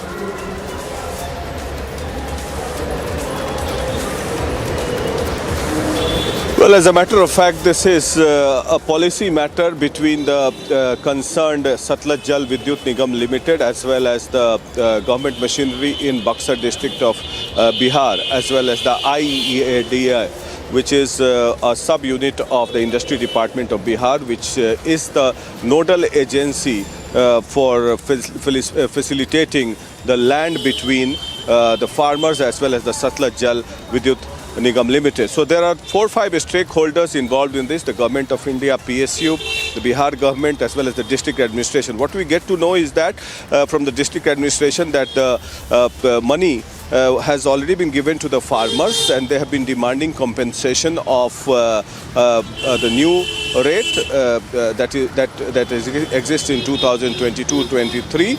So Tejasvi Yadav clearly having no idea because he says that it is a policy decision, and I will verify the facts and figures. Keep coming back to you on that developing story, but yes, questions being raised at this point in time on the ruling dispensation, on the JDU and the RJD alliance that is in power in the state of Bihar. The question being raised as why is there the use of, why is the need to use brutal force on those farmers instead of allaying concerns, instead of assuaging those concerns of those farmers who've been staging a protest for over 2 months now. The state police there using brutal force on those protesting farmers. For now, a quick roundup of all that's making news from across the country.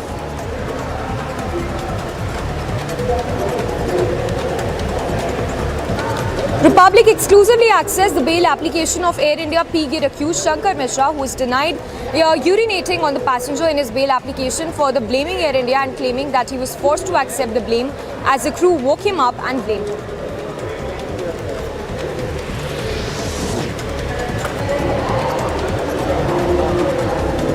In a fresh trouble for Maha Vikas Aghadi, the ED conducted searches at locations related to former minister and NCP leader Hassan Mushrif in connection with a case related to sugar mill corruption. A shell company operated out of Kolkata is also being raided. ED searches are also underway in Pune and Kolhapur.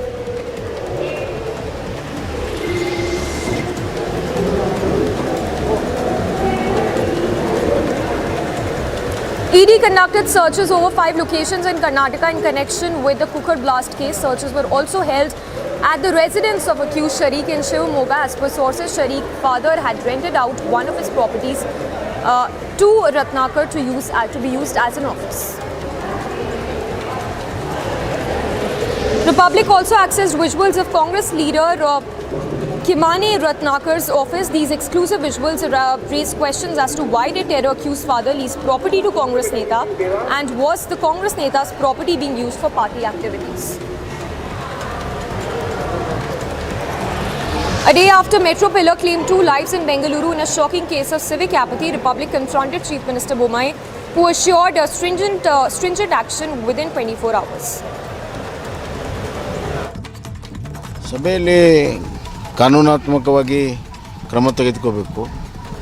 ಒಂದು ಸಂಬಂಧಪಟ್ಟಂಥ ಹಿರಿಯ ಅಧಿಕಾರಿಗಳು ಯಾರಿದ್ದಾರೆ, ಯಾವುದೋ ಸಣ್ಣ ಪುಟ್ಟವರಲ್ಲ, ಹಿರಿಯ ಅಧಿಕಾರಿಗಳು ಮುಖ್ಯಸ್ಥರು ಯಾರಿದ್ದಾರೆ ಅವ್ರ ಮೇಲೆ ಕೂಡಲೇ ಕ್ರಮ ತಗೋಬೇಕು. ಮತ್ತು ಯಾರಾದರೂ ನೇರವಾಗಿ ಬಾಗಿದ್ರೆ ಅವ್ರು ಸಸ್ಪೆಂಡ್ ಮಾಡೋಕ್ಕೆ ಹೇಳಿದ್ದೇನೆ. ಮತ್ತು ಯಾರು ಕಾಂಟ್ರಾಕ್ಟರ್ ಇದ್ದಾರೆ, ಕಾಂಟ್ರಾಕ್ಟರ್ ಯಾವ ಕಂಪನಿ ಇದೆ, ಅವರ ಪ್ರಮುಖರು ಯಾರಿದ್ದಾರೆ. Republic also accessed the FIR registered in the Metro Pillar collapse tragedy. The company that was responsible for the construction work, Nagarjuna, has been named in this FIR. Republic also spoke to the first responder and eyewitness of this shocking civic apathy, which shows how difficult it was to take out, in fact, iron rods that pierced through the victim's body in this shocking case of civic apathy. His wife was laying on the road under all of these iron rods. We just got her somehow. Me and few of others just got her out of the rods and everything, and we just moved her to the hospital just across the road. It's really very disturbing to me. Right from the morning, it's been really in my mind. Let it be anyone's kid. If there is any injury to any of the kid, it really disturbs us. And there are so many. In Bihar's Buxar district, farmers staged protest over compensation for land acquisition for thermal power plant. Farmers demanded justice, whereas Nitish's corps lathi charged on them.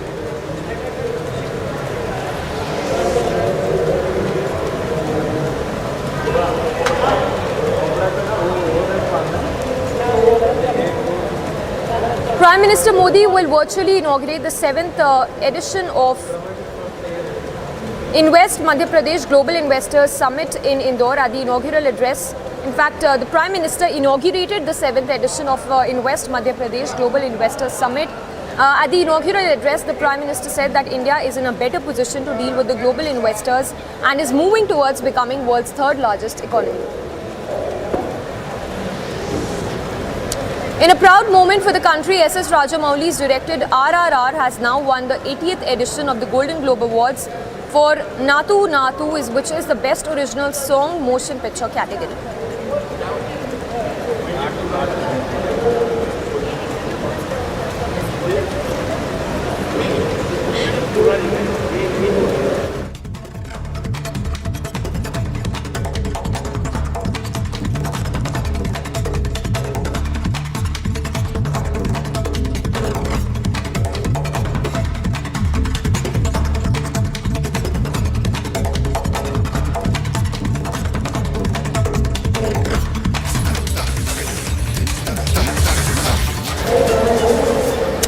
Alright, so it's a big moment for the movie RRR that has won big at the Oscars. A proud moment for India as S.S. Rajamouli's directed RRR has now won the 80th edition of the Golden Globe Awards for Natu Natu, which is the Best Original Song Motion Picture category. In fact, the Telugu track Natu Natu is composed by veteran music director Kiravani and has been penned by Kala Bhirawa and Rahul Sipli Gunj.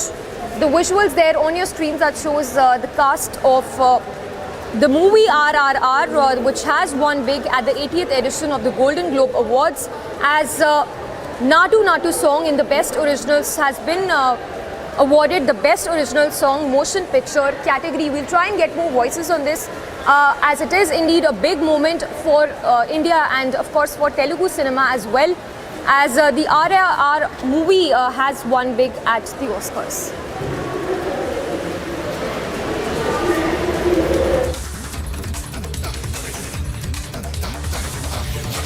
Thank you very much, HF PA, for this prestigious award, Golden Globe. I'm very much overwhelmed with this great moment happening. And I'm very happy to share this excitement with my wife, who is sitting right there.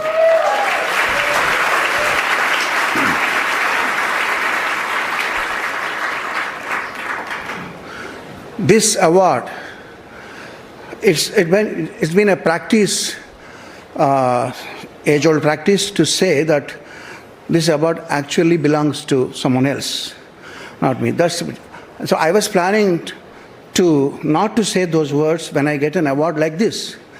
But I'm sorry to say that I'm going to repeat the tradition because I mean my words. This award belongs to, in order of priority, my brother and the director of the movie, S.S. Rajamouli, for his vision. I thank him for his constant trust in my work and support. And in order of priority, Mr. Prem Rachit, who animated the Natu Natu song, and without him, this wouldn't have been happened. And Kala Bhairava, who had given wonderful arrangements for the song. And Mr. Chandra Bose, for his wonderful words as a lyricist. Mr. Rahul Sipliganj, along with Kala Bhairava, who rendered the song with high energy. And N.T. Ramarao and Ram Charan, who are with us, who dance with full stamina for the song. Thank you all. And last but not least, Mr. Salu Siddharth and Jeevan Babu, who programmed for the song. Wonderful work. Thank you very much. I just want to say a few words. Thank you, Srivalli. Thank you, Valli. भारतीय फिल्मों का shortlist होना और उसके बाद आरआरआर को जिस तरह से सम्मान मिला है, मैं बधाई देता हूं अपनी ओर से भी, पूरे भारत की ओर से भी। और ना केवल भारत में मनोरंजन किया, विश्व में ये करके दिखाना अपने आप में बहुत बड़ी उपलब्धि है। मेरी ओर से बहुत बधाई, शुभकामनाएं।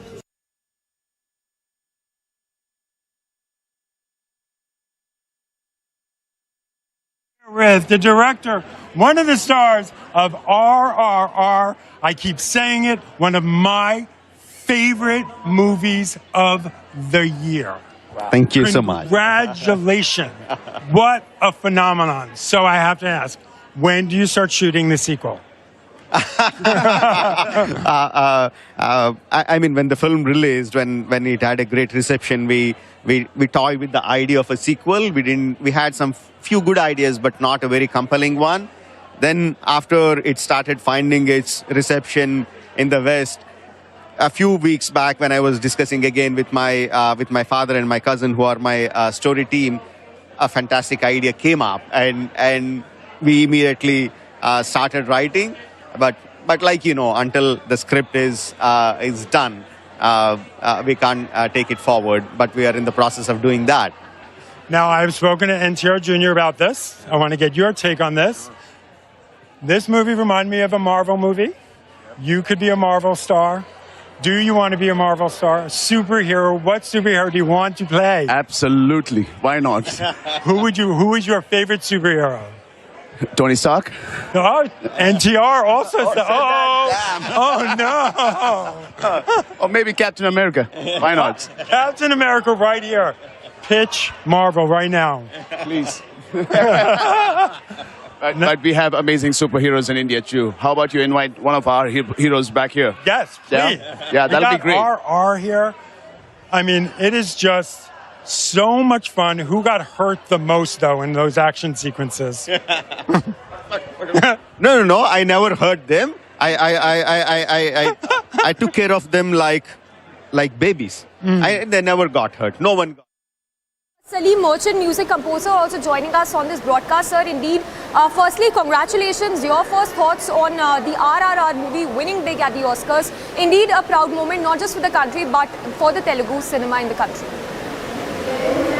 Indeed, this is such a big moment for all of us. We should really be very proud, and especially Kirwani ji has worked so hard and has done such a marvelous job that this is, truly a very, very proud moment for all of us. My heartfelt congratulations to the entire RRR team. First of all, what a wonderful film, and this is such a beautiful beginning to a glorious 2023 with such great news coming in from the Golden Globes.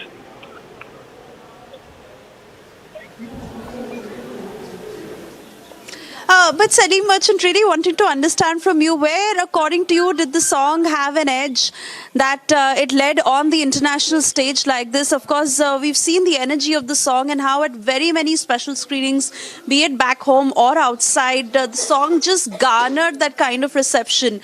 Where did it stand out for you? I think, each time a song gets an international award, especially at the standards of the Oscars or the Golden Globes, it's always that when the song has a great reflection and spirit of the film itself. When a movie gets made, when a composer comes on board to make the music for the film, he or she, it becomes his or her responsibility to make sure to capture the spirit of the film. That the song is a great reflection of the film and the spirit of the film. And that's what the song has done. And I'm so glad that, it has been recognized internationally and now won the Golden Globe. So that is something I always feel like this had happened many years ago with Jai Ho as well, that it had a really great spirit of the film. And similar to, this song itself, which has a lovely spirit of the entire cinema.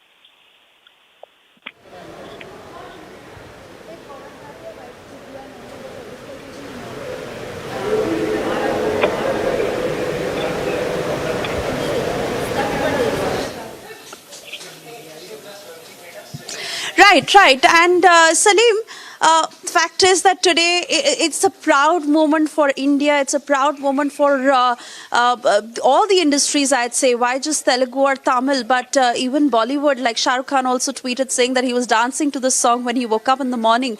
So today India stands recognized through this film, and we hope to achieve many such accolades even in the future.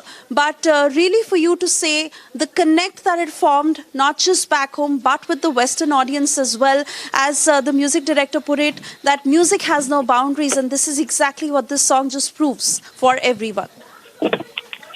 Indeed, music transcends all boundaries, and this is a great example. It doesn't matter whether it comes from India, it doesn't matter whether it comes from any part of Southeast Asia. The music has a great sense of connect, irrespective of what language it has, and irrespective of what it really has a universal language, and yes, this is a huge thing for India. Once again, being recognized at the Golden Globes, and this is it makes every Indian proud. Especially every composer and every musician very, very proud, and gives so much happiness and purpose for composers to keep working hard and to keep believing in our roots, to keep believing in our culture and tradition, and and reaching out international goals through our art. This is such a proud moment for all of us. Salim Merchant, I remember this kind of furor when Jai Ho stood proud at the Oscars, and now it is Natu at the Golden Globe. And really to just speak of how talent back home is being recognized, is getting a wider acceptance, and this also opens avenues in terms of how our artists also get a wider platform to work, to perform, and just on the whole, not just for the industry, but like I said, it is better business, better talent, and juxtaposing talents across the globe that it makes for better work. Indeed, more than the business and all that, I think it's a fantastic way to reflect upon your own art and tradition and culture, and this is such a big proven fact that when you're true to your art and when you're true to your roots and your culture, you're heard and you're recognized, and the audience really relates to your personality, and this is exactly what has happened here in RRR, especially with Kirwani Sahab. Right. He's been so true to the form and true Absolutely. to the cinema, and it's really shown us a great recognition. Absolutely. Salim Machan, thank you for speaking to Republic this afternoon, and so many reactions coming in, as it is a proud moment for India of how RRR has backed this award, and really the first Asian song to be winning this award at the Golden Globes. My colleague Samiksha also getting us more voices on the broadcast. Over to you, Samiksha. Well, thank you for that, Suyesha. We also have singer Srinivas joining us from Chennai. Sir, firstly, it's a big day for the country having won big at the Oscars.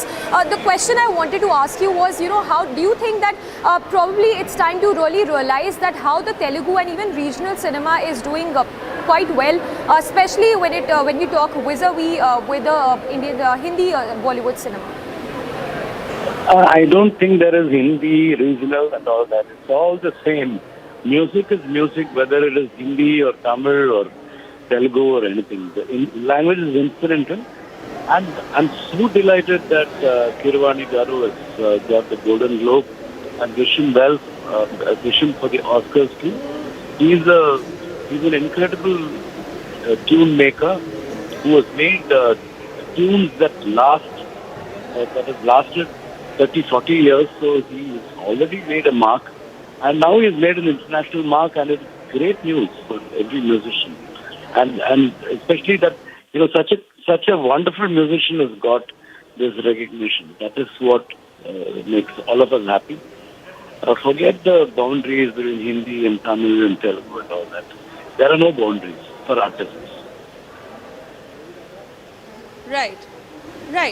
Very true. And today we all stand united with that emotion. Srinivas, thank you for speaking to us. Malini Avisti is also with us on the broadcast. Malini, I also want to say that while that very, very important statement by the music director Kiravani, who says that music has no boundaries, back home, at a time when we also see some music directors picking up old songs and redoing them. This is originality that has also won. And this once again puts out a message to all talents, not just back home but across, that, when you really have that one piece that can strike a chord with everyone, see how it just wins everyone's hearts. Exactly. I think it's a moment of pride for all of us, all music lovers, Indians in particular, globally, wherever we are. It's a moment of pride because we know India and our cinema, India as a country, as a culture, has forever been recognized for its powerful music renditions, music as an art. And it's nice to see West is finally waking up to recognize us. And M.M. Creamji is a veteran, I should say. We have grown up listening to him. We have grown up listening to his music compositions. And he's been an amazing, outstanding music composer. I'm really happy to see him finally being recognized. And it's a moment of pride for all of us. And what makes me even happier, I saw this happening live on television, and when he accepted the award, I love the fact that he thanked everyone right from the lyricists to the programmers, to the one who set it on tune, to everybody who brought it alive, whether it was choreographer, the actors, or the producer, Rajamouli. So I would say, Rajamouli ji, sir. So it is really nice to share the credit with everyone. This can be seen only here in India, and I think India in our cinema has been churning out, I would say, originals one after the other. I really wish if they are, the West is just and honest to Indian art and cinema, I think all the awards would come back to India.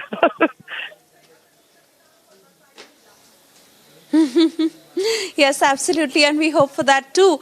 Like we said, Malini Avasthi, this is the one common emotion everyone shares today when it is about the sentiment to this song. Thank you for speaking to us. Hansraj Hans is also with us on the phone line. Hans ji, एक ऐसा गाना जो सबका दिल जीत ले, while it may not be your language, while it may not be typically something that you understand, it is rare. And you have made such songs, you have created such pieces where you have seen how a large audience comes grooving to your song. This song, Natu Natu, has seen that kind of response not just back home, but even on the international stage, among the international audiences, where we've known of how during special screenings, people have just gotten up from their seats and danced to this song. And that is the very reason that it has won this award. जी बहुत बहुत शुक्रिया आपने याद किया. ये बहुत India के लिए और इंडियन सिनेमा के लिए बहुत प्राउड वाली बात है. इंटरनेशनल लेवल पे रिकॉग्नाइज किया गया और नॉमिनेशन हुई है. बहुत बहुत बहुत मुबारक, सारी टीम को मुबारक. और मेरी ख्वाहिश होगी कि ये प्रॉपर अवार्ड हमें मिले.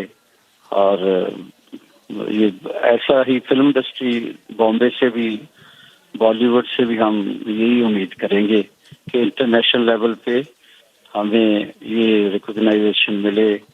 हम सबको, सिंगर्स को, टीम को कंसिडर किया जाए और ऐसी ही खबरें खूबसूरत आए. Thank you.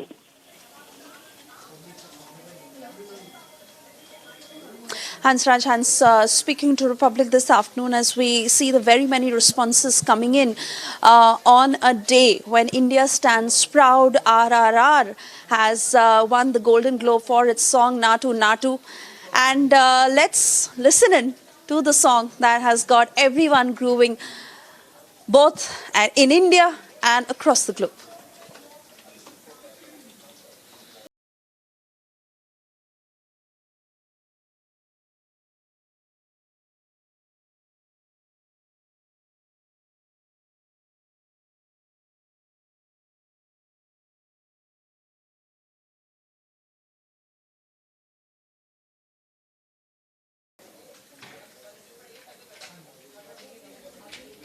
All right, so the energy of this song that really touched upon and connected with everyone.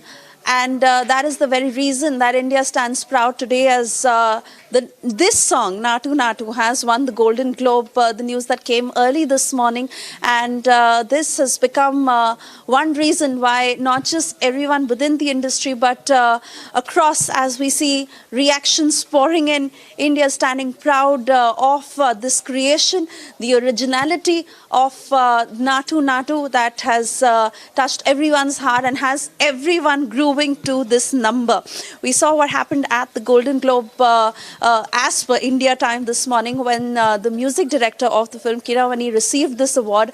And of course, he not just thanked his family, but everyone, every single person who had worked on composing this song, to the actors, Ram Charan Jr., NTR, to the director for his vision, and just everyone who came together to create this song. It has won the best original song in non-English category, Natu Natu of RRR, the film that did a business of more than 1,200 crores and of course has been appreciated across the globe, but Natu Natu that won the Golden Globe. Kiravani, who's had a long working relationship with director Rajamouli, and this has certainly helped the Telugu industry also gain an edge that is now suddenly has a lot of eyeballs with the success of RRR.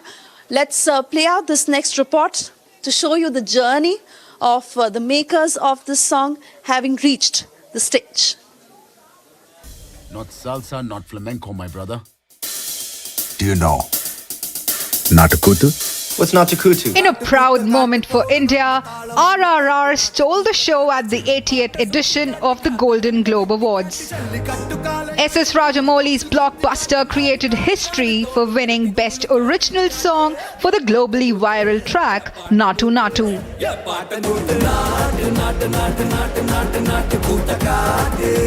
The entire team of RRR, along with director S.S. Rajamouli, Junior NTR, Ram Charan and music composer M.M. Keerwani celebrated the big win for the Indian cinema. The fast-paced song in the movie was performed by the lead actor Junior NTR and Ram Charan and penned by Kala Bhairava and Rahul Sipliganj. Composer Keerwani received the award as he found himself struggling to hold back tears as he took to the stage. Natu Natu became known for its elaborate choreography and musical storytelling. Natu Natu was competing against Taylor Swift's Carolina, Lady Gaga's Hold My Hand, and Lift Me Up from Black Panther, among other top Hollywood songs. Natu Natu became the first Indian song to be shortlisted for Oscars. Music composer A.R. Rahman congratulated the entire cast and called this a paradigm shift for the Indian cinema. RRR, which made over 1,200 crore globally, has already won a slew of international honors, including Best Director for Rajamouli at the New York Film Critics Circle Awards. The blockbuster Telugu movie is also nominated for the Best Picture non-English at the ceremony. The lavishly mounted period epic is the first Indian film in over 2 decades to be nominated for the awards. Bureau Report, Republic TV.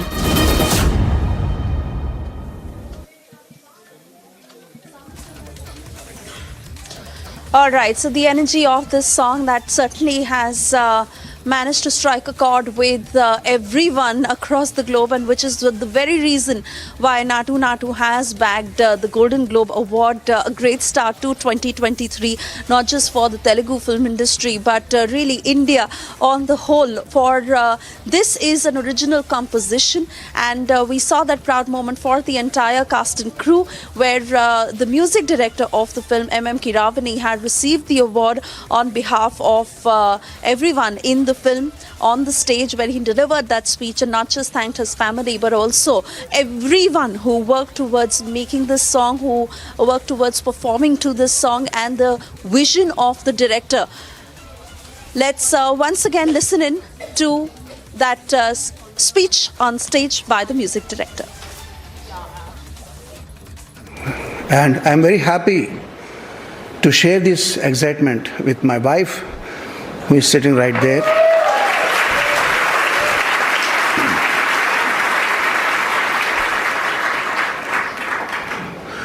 This award, it's been a practice, age-old practice, to say that this award actually belongs to someone else, not me. So I was planning to not to say those words when I get an award like this, but I'm sorry to say that I'm going to repeat the tradition, because I mean my words. This award belongs to, in order of moment happening, and I'm very happy to share this excitement with my wife, who is sitting right there.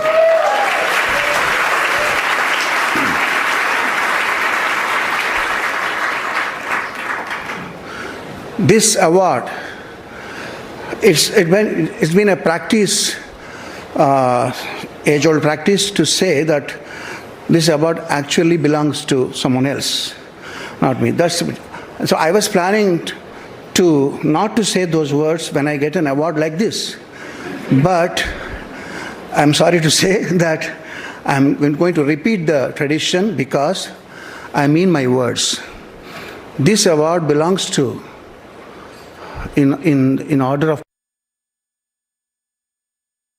Step into luxury, where grace blends with grandeur and design blends with innovation. As your stress is washed away and you're transported in the lap of luxury. Cure European bath lounges. Let time wait. ये कहानी 1947 में जाती है sir. एक नया मुल्क बनता है पाकिस्तान। जो ऑफिसर्स हैं इंडियन आर्मी में, उनको ये बोला जाता है कि आप चूज करें आप कहां पे जाना चाहते हैं। मेरे पिताजी जनरल सैयद मेहदी हसनैन उस वक्त कैप्टन जब आर्मी के अंदर आए थे तो फर्स्ट गढ़वाल राइफल्स में आए। प्योर हिंदू सोल्जर्स कम्युनिटी जो थी पूरी, उसमें एक अकेला मुसलमान। उनके कमांडिंग ऑफिसर ने उनसे पूछा, बंटवारे के अंदर आप क्या चाहेंगे, किसी मुस्लिम यूनिट के साथ, मुस्लिम रेजिमेंट के साथ पाकिस्तान आर्मी में जाने की? जवाब जो था बहुत जबरदस्त। मैंने सोच लिया मैं उस देश में जाऊंगा, मैं उस फौज में जाऊंगा जिसमें मजहब के लिए कोई अलग जगह नहीं है।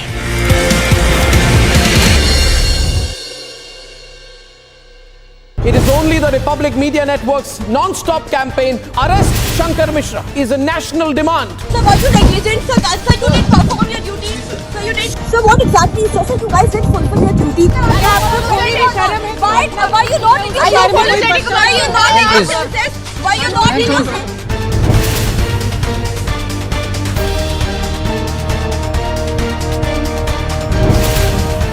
Shankar, are you ashamed? Shankar, are you ashamed of yourself?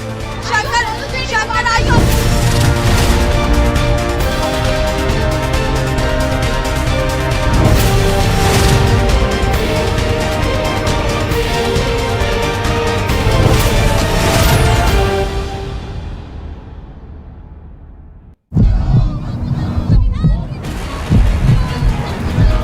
Dramatic pictures of this protest which is right now underway in Delhi.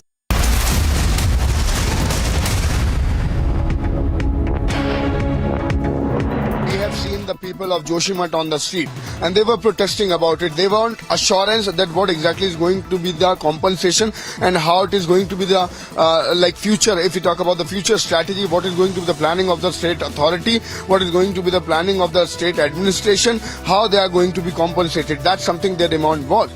That they want the assurance in written. The assurance was given yesterday also. We have seen in the morning itself yesterday, it was the process which was started. The SDRF team, the local police, the expert was there. But on the other hand, it was not allowed. There was the due process which was completed. But the locals was there on the street. They were saying that we want the assurance in written. Their experts are trying to find out the reason behind these cracks, what exactly has happened. Yesterday it was none other but MOS Defense who visited the place. He also gave the assurance to the people that government is standing with you, the central government is standing with you. On the other hand, this was none other but the Chief Minister himself who on that very side has promised the people that yes, you are going to get each and every help from the state government. Slipping into a very short commercial break, the big stories we are tracking this afternoon from Pune to Kolkata. ED news tightens in sugar mill corruption case. Former MVA minister in the dock. And RSS chief Mohan Bhagwat sparks controversy with Muslims have no fear remark. OVC has hid out.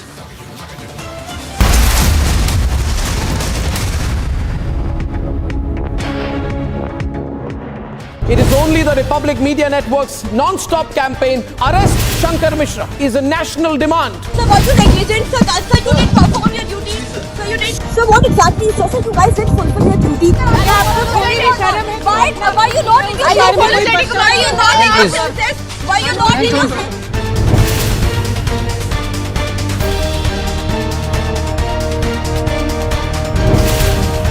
Shankar, are you ashamed? Shankar, are you ashamed of yourself? Shankar, are you?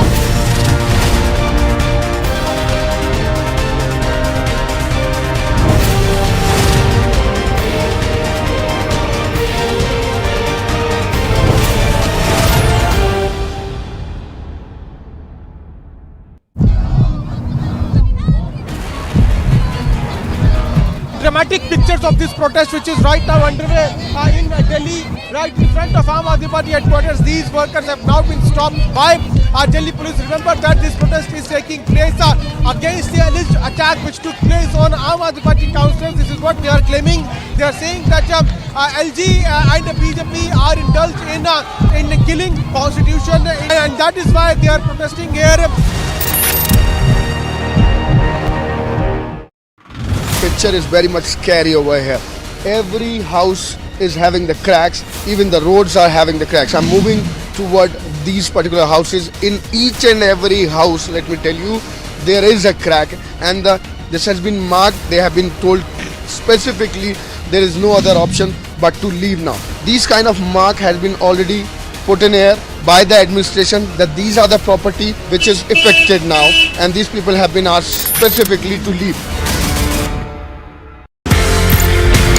ये कहानी 1947 में जाती है sir. एक नया मुल्क बनता है पाकिस्तान। जो ऑफिसर्स हैं इंडियन आर्मी में, उनको ये बोला जाता है कि आप चूज करें आप कहां पे जाना चाहते हैं। मेरे पिताजी जनरल सैयद मेहदी हसनैन उस वक्त कैप्टन जब आर्मी के अंदर आए थे तो फर्स्ट गढ़वाल राइफल्स में आए। प्योर हिंदू सोल्जर्स कम्युनिटी जो थी पूरी, उसमें एक अकेला मुसलमान। उनके कमांडिंग ऑफिसर ने उनसे पूछा बंटवारे के अंदर आप When apathy crushed a 2.5-year-old,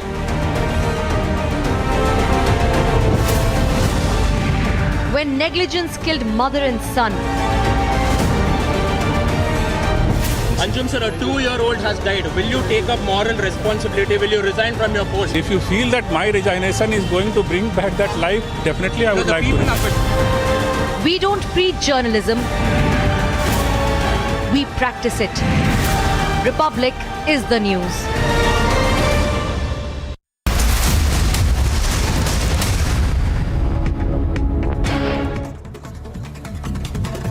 And a quick check of the top stories we are tracking. Republic exclusively accessed the bail application of Air India P-Gate accused Shankar Mishra, who denies urinating on the passenger in his bail application. He further blamed Air India and claimed that he was forced to accept the blame as the crew woke him up and blamed him.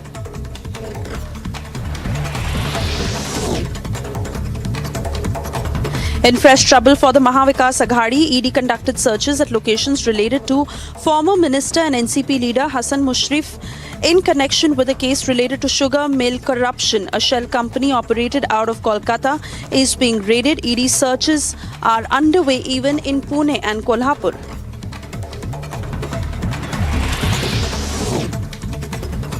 ED conducted searches over 5 locations in Karnataka in connection with the cooker blast case.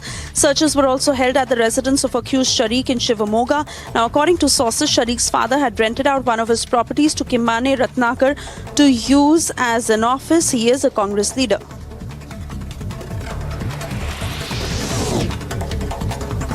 Republic accessed the pictures of Kimmane Ratnakar's office. And this brings us to questions as to why did terror accused and his father lease out this property to the Congress Neta, and was it being used for any party activities?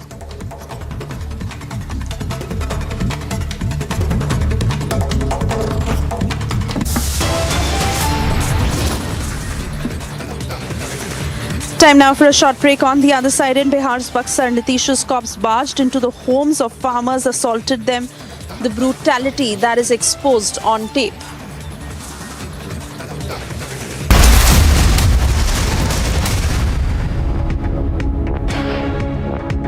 QSMTHE, the world's foremost university rankings organizations, have ranked Amity amongst the top 3% universities globally, making it among the very few Indian universities to be included in both rankings. Yet another top ranking for Amity University. Step into luxury, where grace blends with grandeur and design blends with innovation. As your stress is washed away and you're transported in the lap of luxury. Cure European bath lounges. Let time wait.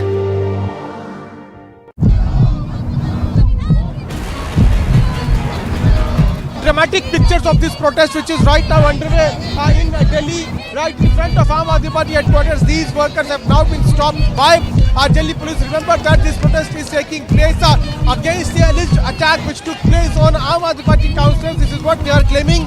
They are saying that LG and the BJP are indulged in killing constitution, and that is why they are protesting here. Picture is very much scary over here. Every house is having the cracks. Even the roads are having the cracks. I'm moving toward these particular houses. In each and every house, let me tell you, there is a crack, and this has been marked. They have been told specifically there is no other option but to leave now. These kind of mark has been already put in air by the administration that these are the property which is affected now, and these people have been asked specifically to leave. ये कहानी 1947 में जाती है sir. एक नया मुल्क बनता है पाकिस्तान। जो ऑफिसर्स हैं इंडियन आर्मी में, उनको ये बोला जाता है कि आप चूज करें आप कहां पे जाना चाहते हैं। मेरे पिताजी जनरल सैयद मेहदी हसनैन उस वक्त कैप्टन जब आर्मी के अंदर आए थे तो फर्स्ट गढ़वाल राइफल्स में आए। प्योर हिंदू सोल्जर्स कम्युनिटी जो थी पूरी, उसमें एक अकेला मुसलमान। तो मुझे कमांडिंग ऑफिसर ने उनसे पूछा, बंटवारे के अंदर आप क्या चाहेंगे, किसी मुस्लिम यूनिट के साथ, मुस्लिम रेजिमेंट के साथ पाकिस्तान आर्मी में जाने की? जवाब जो था बहुत जबरदस्त। मैंने सोच लिया मैं उस देश में जाऊंगा, मैं उस फौज में जाऊंगा जिसमें मजहब के लिए कोई। As we know that the Coimbatore car blast case is being investigated by the NIA officials. Now the NIA has taken 6 people.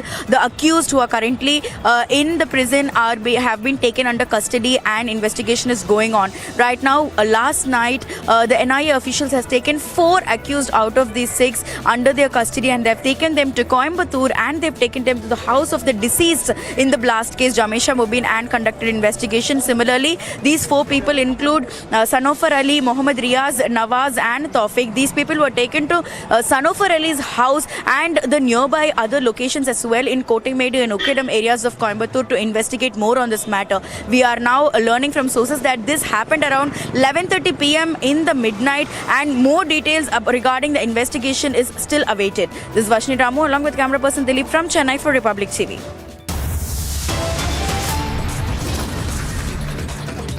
Time now for a short commercial break. On the other side, Republic questioned Chief Minister Bommai. Top bosses of construction firm now face arrest.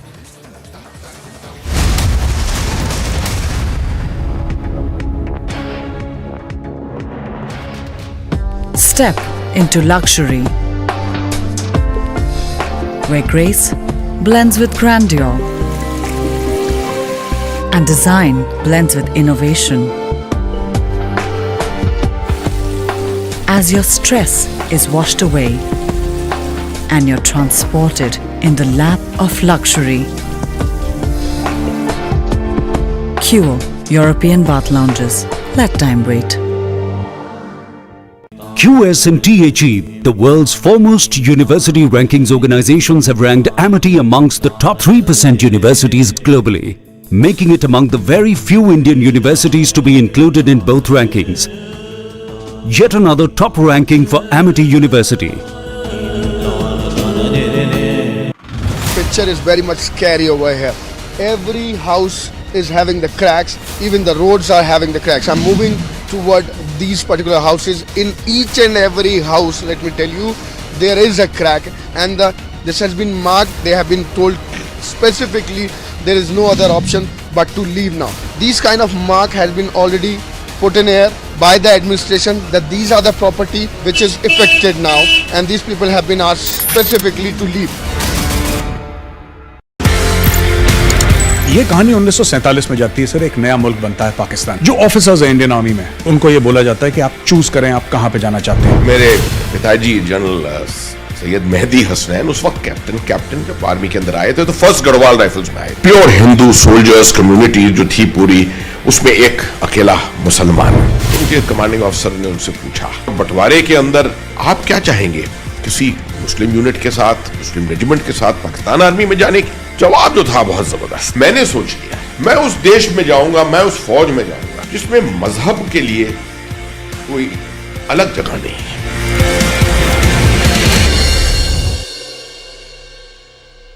It is only the Republic Media Network's non-stop campaign, Arrest Shankar Mishra, is a national demand. Sir, were you negligent? Sir, you didn't perform your duty. Sir, you didn't. Sir, what exactly? Sir, you guys didn't fulfill your duty. Why you not in your apologetic? Why you not in your senses? Why you not in your senses?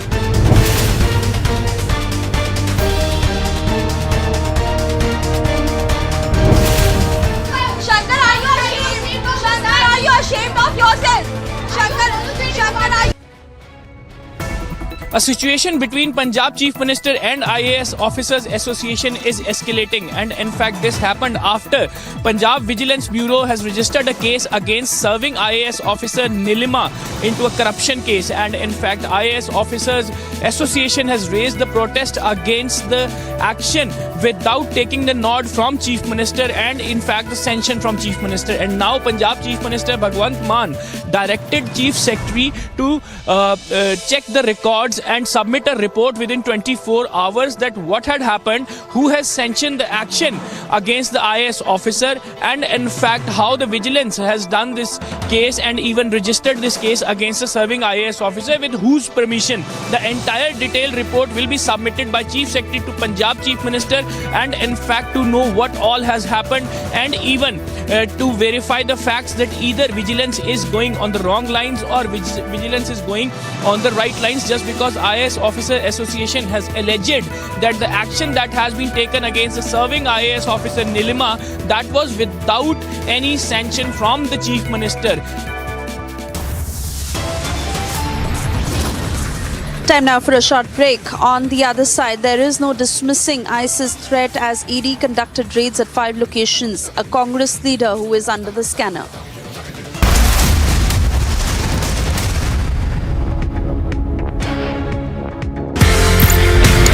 ये कहानी 1947 में जाती है sir, एक नया मुल्क बनता है पाकिस्तान। जो ऑफिसर्स हैं इंडियन आर्मी में, उनको ये बोला जाता है कि आप चूज करें आप कहां पे जाना चाहते हैं। मेरे पिताजी जनरल सैयद मेहदी हसनैन उस वक्त कैप्टन जब आर्मी के अंदर आए थे तो फर्स्ट गढ़वाल राइफल्स में आए। प्योर हिंदू सोल्जर्स कम्युनिटी जो थी पूरी, उसमें एक अकेला मुसलमान। उनके कमांडिंग ऑफिसर ने उनसे पूछा, बंटवारे के अंदर आप क्या चाहेंगे, किसी मुस्लिम यूनिट के साथ, मुस्लिम रेजिमेंट के साथ पाकिस्तान आर्मी में जाने की? जवाब जो था बहुत जबरदस्त। मैंने सोच लिया मैं उस देश में जाऊंगा, मैं उस फौज में जाऊंगा जिसमें मजहब के लिए कोई अलग जगह नहीं है।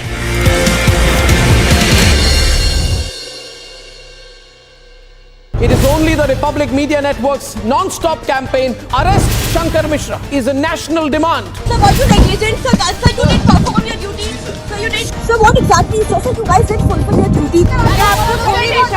Why you not in your apologetic? Why you not in your senses? Why you not in your senses?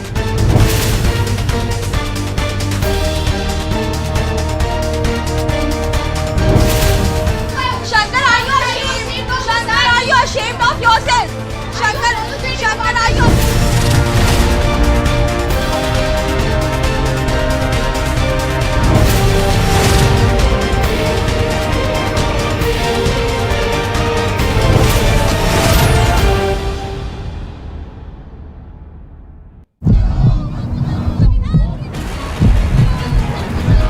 Dramatic pictures of this protest, which is right now underway in Delhi, right in front of Aam Aadmi Party headquarters. These workers have now been stopped by Delhi police. Remember that this protest is taking place against the alleged attack which took place on Aam Aadmi Party councillors. This is what they are claiming. They are saying that LG and the BJP are indulged in killing constitution, and that is why they are protesting here.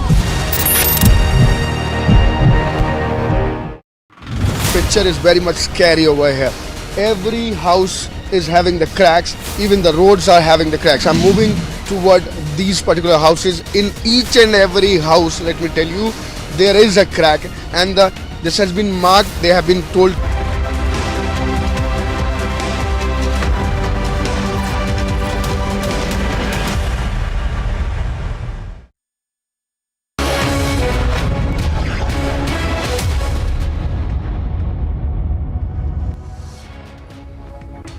Let's get started with the Superfast 50. The NI has arrested terror operatives in connection with the Shivamogga ISIS conspiracy case. Meanwhile, the ED conducted searches at over 5 locations in Karnataka. The searches were also held at the residence of accused Sharik in Shivamogga. Now, as per sources, Sharik's father had rented out one of his properties to Congress leader to use as an office. Republic has also accessed visuals of Congress leader office. These visuals that raise questions as to why did terror accused father lease property to the Congress leader, and was the Congress leader's property being used for party activities. In Bihar's Buxar district, farmers staged protest over compensation for land acquisition for thermal power plant. Police vehicles were also seen set on fire as angry farmers demand justice. The farmers demand justice over police brutality that took place last night, and even the compensation that they've been demanding for the last 2 months. In fact, in an incident that was reported where dozens of policemen were seen barging inside the residence of the farmers and assaulting them brutally. Meanwhile, BJP leader Gaurav Bhatia hit out at the Nitish Kumar government for assaulting protesting farmers, calling it a jungle raj in Bihar. Bihar की जनता जो विकास के लिए vote करती है, Bharatiya Janata party में अपना विश्वास व्यक्त करती है, उनको जंगल राज देखना पड़ रहा है. Now, Tejasvi Yadav, the Deputy Chief Minister of Bihar, broke his silence amid the ongoing farmers' protest in Bihar, saying that he is not fully aware of the situation, further adding that he will look at the technicalities. Actually हमारे संज्ञान में ये मामला नहीं, आप लोग कह रहे हैं तो इसमें दिखवाते हैं कि क्या है मामला. और संज्ञान में लेकर मामला हुआ, हमने वो दिखवाना पड़ेगा टेक्निकली क्या है. एक्चुअली मुआवजा का मामला है तो उसको हम लोग दिखवाएंगे कि क्या है एक्चुअल पोजीशन क्या है. In fresh trouble for the Mahavikas Aghadi, the Enforcement Directorate conducted searches at locations from Pune to Kolkata at NCP leader Hassan Mushri's residence in connection with sugar mill corruption case. Now, sources claim that the Enforcement Directorate has confiscated certain documents and other crucial evidence from Kolhapur. In a proud moment for the country, S.S. Rajamouli's directed RRR has now won the 80th edition of the Golden Globe Awards for Natu Natu in the Best Original Song Motion Picture category. Natu Natu, RRR. This is the first nomination and first win for this writing team. They win their Golden Globe tonight for their music and lyrics of Natu Natu in RRR. Accepting the award is M.M. Kiravani. Goes to Natu Natu. Republic exclusively accessed the bail application of Air India P-Gate accused Shankar Mishra, who denied urinating on passenger in his bail application, further blaming the airline and claiming that he was forced to accept the blame as the crew woke him up while he was sleeping. Meanwhile, the RSS chief Mohan Bhagwat sparked a massive political furor by saying that Muslims have nothing to fear in the country. Meanwhile, hitting out has said, even hit out saying that the Muslims are afraid of Bhagwat and that he's trying to install fear in minds of people. Bharat का कोई मुसलमान मोहन भागवत से नहीं डरता है. हर मुसलमान का अपना ईमान है, वो अपने ईमान से जीता है. अपने कि वो डर पैदा करने की कोशिश कर रहे हैं.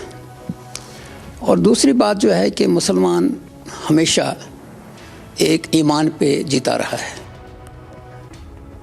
While the National Conference has attacked the RSS chief Mohan Bhagwat for his remarks on Muslims, the BJP has now come out in support, saying that India wants peace. आज मुसलमानों को ये भी समझना होगा कि कहीं ना कहीं उन्होंने धर्मांतरण करवाया था, लेकिन आज जिस भी धर्म में है वो रहें, लेकिन इस देश को अपना मान करके उनका जो पुराना समय है उसको भूल करके तभी ये चीज़ें संभव होंगी और हिंदुस्तान में एक शांति व्यवस्था बनेगी. इस प्रकार के विचारक जो बात कहते हैं उसका कोई मूल्य होता है. The AIMIM chief Owaisi has now hit out at Mohan Bhagwat over his remarks against on Muslims. Owaisi questioned Bhagwat for putting conditions on Muslims' citizenship and further added that he said, and I quote, "Who is Mohan Bhagwat to give Muslims the permission to live in the country or follow their path, their faith?" Meanwhile, BJP leader Nalin Kohli also came in support of the RSS chief. The BJP leader said that it is the Congress which does appeasement politics, whereas the present government does no discrimination. ये देश भारतीयों का है और इस देश में हर भारतीय नागरिक संवैधानिक तौर से भी बराबर है। जो लोग वोट बैंक की राजनीति करते हैं और पिछले कई दशकों से हमने देखा है किस प्रकार से कांग्रेस पार्टी अन्य दल वोट बैंक करती है, भय की राजनीति करती है, वो राजनीति अपनी जगह उनका करने की इच्छा हो सकती है लेकिन गलत है। आज देश में जो मॉडल है वो सबका साथ, सबका विकास, सबका विश्वास, सबका प्रयास। नरेंद्र मोदी जी की सरकार उसी मंशा से हर भारतीय नागरिक के लिए काम कर रही है। Now, a day after the metro pillar claimed 2 lives in Bengaluru in a shocking case of civic apathy, Republic confronted Chief Minister Bommai, who has assured action on those involved in this within the next 24 hours. Meanwhile, Republic also accessed the FIR copy of the metro pillar collapse, which claimed 2 lives involving, including a 2.5-year-old child. In fact, Nagar Arjuna Construction Company has been mentioned in this FIR. Republic spoke to the first responder, an eyewitness of his in this case of shocking apathy, who stated how difficult it was to take, who stated that iron rods pierced through the victims and that it was negligence on part of those involved in the construction work. His wife was laying on the road under all of these iron rods. We just got her somehow we made, me and few of others just got her out of the rods and everything, and we just moved her to. Meanwhile, Prime Minister Modi will, Prime Minister virtually inaugurated the 7th edition of Invest Madhya Pradesh Global Investors Summit in Indore. At the inaugural address, the Prime Minister said that India is in a better position to deal with the global investors and is moving towards becoming the world's 3rd largest economy. Meanwhile, BJP attacked the Congress for its double standards. BJP spokesperson Shehzad Poonawalla hit out at the Congress, saying on one hand the Congress leaders visit Golden Temple and on the other hand they protect Jagdish Titler. Rahul Gandhi ji, leave Bharat Jodo and start a hypocrisy chodo abhiyan. On the one hand, you visit Golden Temple, Fatehgarh Sahib Gurudwara. On the other hand, the Congress party extends a hand of patronage and protection to Jagdish Titler, to Kamal Nath, to Sajjan Kumar, who was convicted after 34 long years. The Congress party always extended him protection. The Congress party gave promotion to Jagdish Titler. We've seen how he was given a responsibility in the Delhi MCD elections, in Delhi Congress, and worse, he was even made part of the planning team of Bharat Jodo in Delhi. This is the double face. Now, in solidarity with the Jain community, members of V Sanskar soldiers in Hyderabad also organized a Maha Rally at a temple and at the Hyderabad collector's office. The Jain members held protests against the proposal to convert Jain Tirth Parithana in Gujarat and in Jharkhand into tourism locations.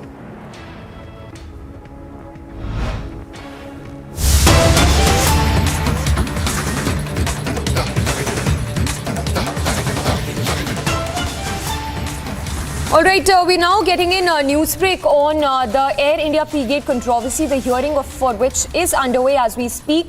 The hearing on Shankar Mishra, the accused's bail plea that has been filed. Remember, Shankar Mishra in his bail application has completely denied this act and said that in fact he's blamed the airline for saying that, in fact he said that the airline pinned the blame on him while he was sleeping.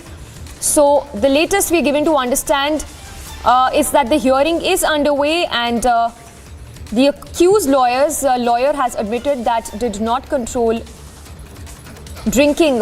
We'll try and go across to our reporters as well to get us the court updates. But as we speak, the hearing is underway in the court.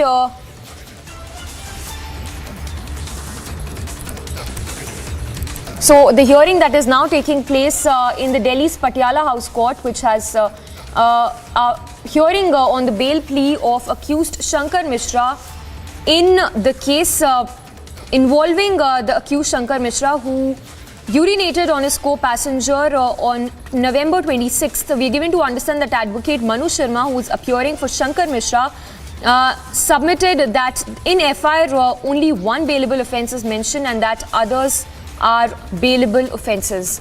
So that's the latest coming in at this hour. The accused lawyer in this case admitting that could not control the drinks and that there was no sexual offence on part of accused Shankar Mishra in this incident.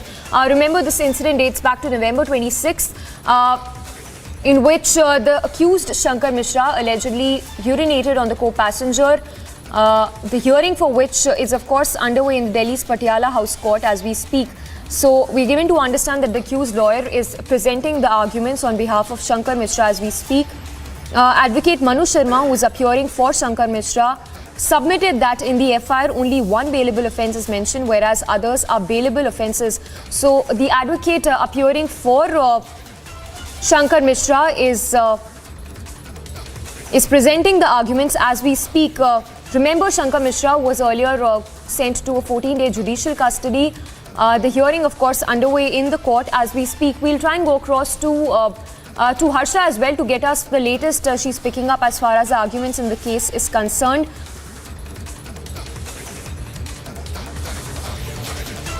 And just to read out the arguments being presented by Shankar Mishra's lawyer, who says that he could not control my drink, but the unzipping was not for sexual desire. The complainant's case does not put him as a lustful man. The trial will take time, but the man has been sacked from his job after these allegations. He's not at flight risk. That's the argument that's been presented by Shankar Mishra's lawyer, who also goes on to say that my client has clearly and willingly participated in any inquiries related to the alleged event with the intention to establish his innocence and will continue to act in this bona fide manner and assist the police in this investigation. So as we speak, the arguments being presented in the court, we have Suyesha to take us through the updates we are picking up from the court. Suyesha, we're given to understand that the accused lawyer in this case has admitted to the fact that accused Shankar Mishra in this case could not control his drink, but the unzipping was not for sexual desire. Take us through those arguments that are being presented by advocate Manu Sharma, who is the lawyer for Shankar Mishra in this case.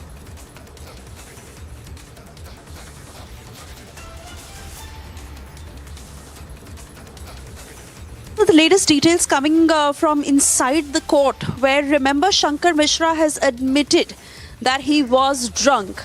You had heard the reasons that his lawyers had stated in that very bizarre bail application that had been moved in court, where he had denied urinating on the 70-year-old woman and said that instead it was the crew that had come and woken him up, a crew member who came to him and said that he must apologize to the lady.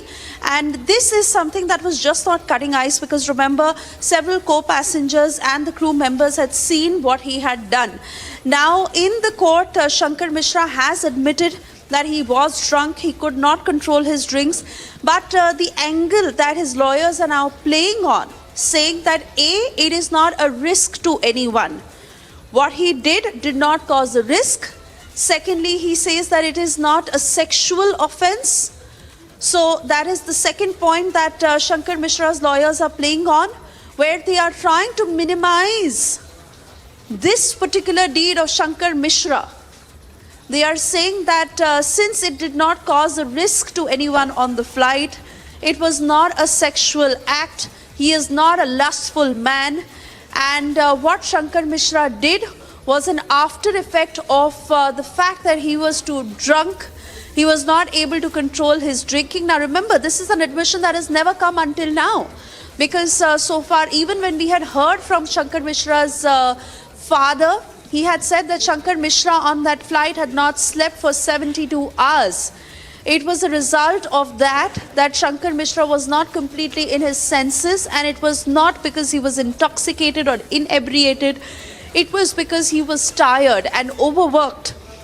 So that claim now stands busted, as Shankar Mishra has admitted that he was drunk on that flight that he had boarded from JF Kennedy to New Delhi. But his lawyers primarily now saying that it was not done out of any lust. He is not a lustful man. it is not a sexual offense, and the particular act did not cause a risk to anyone on the flight, and which is why Shankar Mishra should be given bail. All these factors must be considered by the court.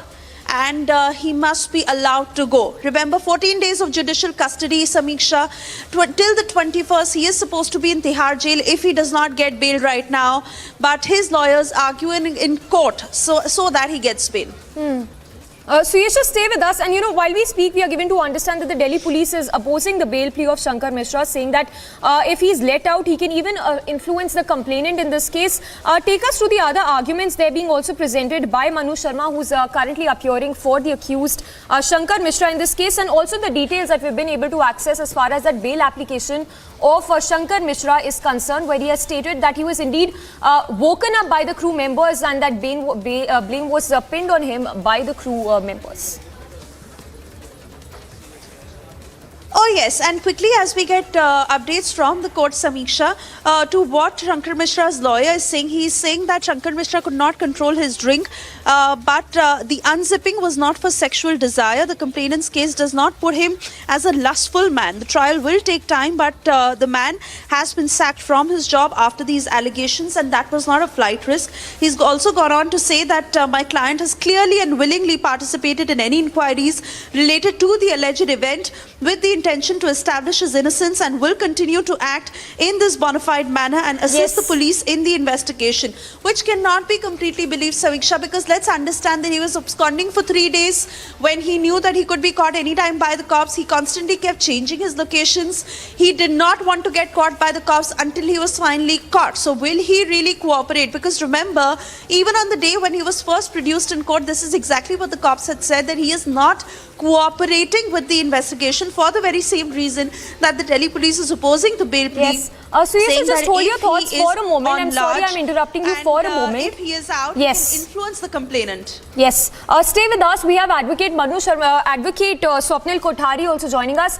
Sir, if I can get your thoughts on the kind of arguments being presented in the court as of now from Manu Sharma, who is appearing for Shankar Mishra. Do you think there's a strong case that the accused lawyer is presenting in the court as we speak?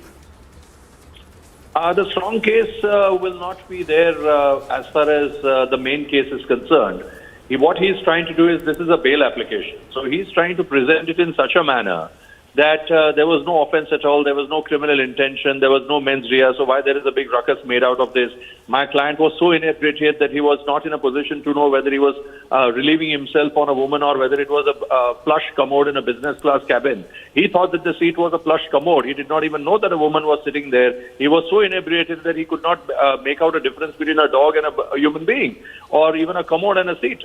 So, these are all, very, very funny, stupid arguments which we all make when we want to secure bail for our client. And I do not blame the lawyer for this. I'm just saying that it's very hard for any court to digest any of those things. But the point is, the short point is, Samiksha and Suesha, that as far as the bail is concerned, the parameters that are applied is whether he's a flight risk.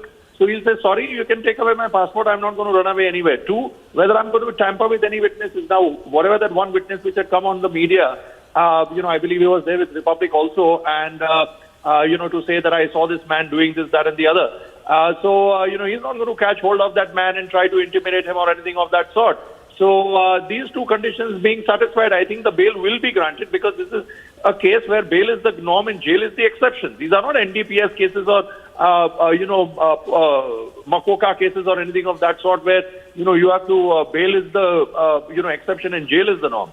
So this is a case which, will fall in the category of bail being the norm, and 354, which is sexual assault, will eventually be established against him in the main trial only if and only if there is a witness which is forthcoming and which is supposed to, or which is going to endorse the case of the Delhi police, and that too if the complainant, that old lady, wants it to happen that way. If the old lady is happy, being with an out-of-court settlement, that's their lookout. That's going to be, a choice between the complainant and the accused. Right.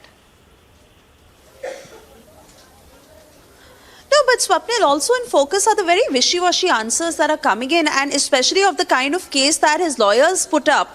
Because until this morning, it was a denial on the very fact that he had actually gone on to pee on the woman. He had denied urinating on her. On the contrary, he had gone on to say that it is nothing but a media trial that he's subject to. And now he's admitted to drinking, but also the Delhi police opposing the bail that he can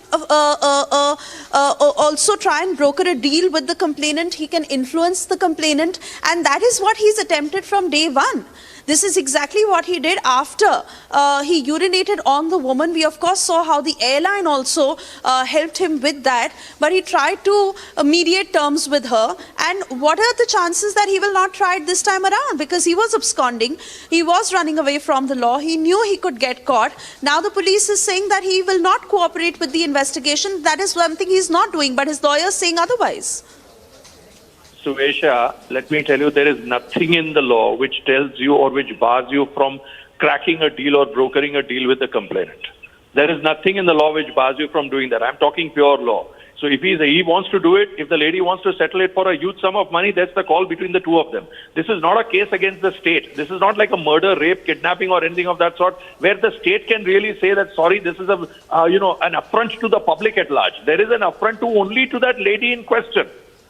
So it's not that anybody else, only that lady complainant can complain of sexual assault 354 or Obscene Act 294 or 509 or 510, which are again Obscene Act and drunken misbehavior. Nobody else can complain about that. So it's a very individual specific case.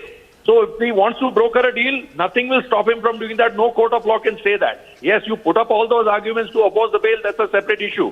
But any sound magistrate will not buy those arguments as far as opposition of the bail plea is concerned. Flight risk, tampering with the witness, yes.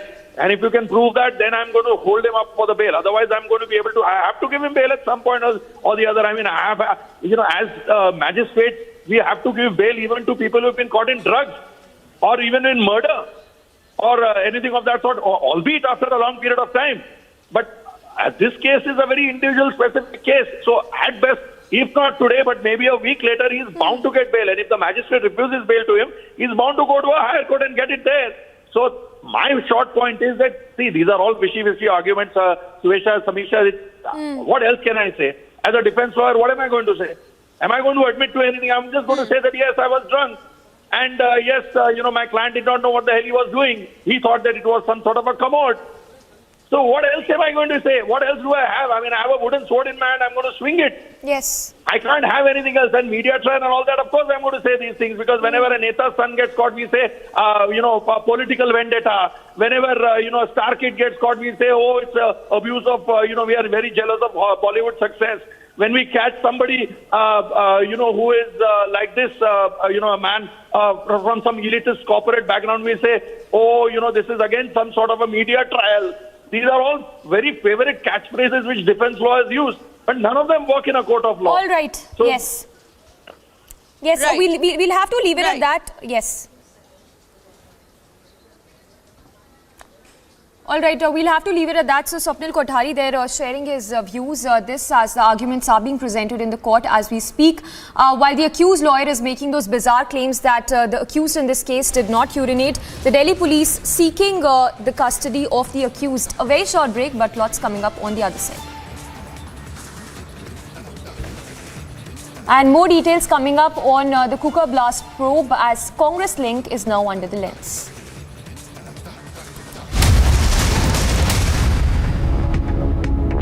It is only the Republic Media Network's non-stop campaign, Arrest Shankar Mishra, is a national demand. Sir, were you negligent? Sir, you didn't perform your duty.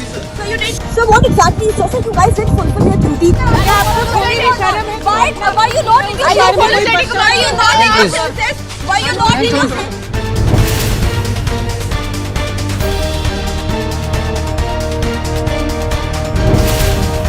Shankar, are you ashamed? Shankar, are you ashamed of yourself? Shankar, are you?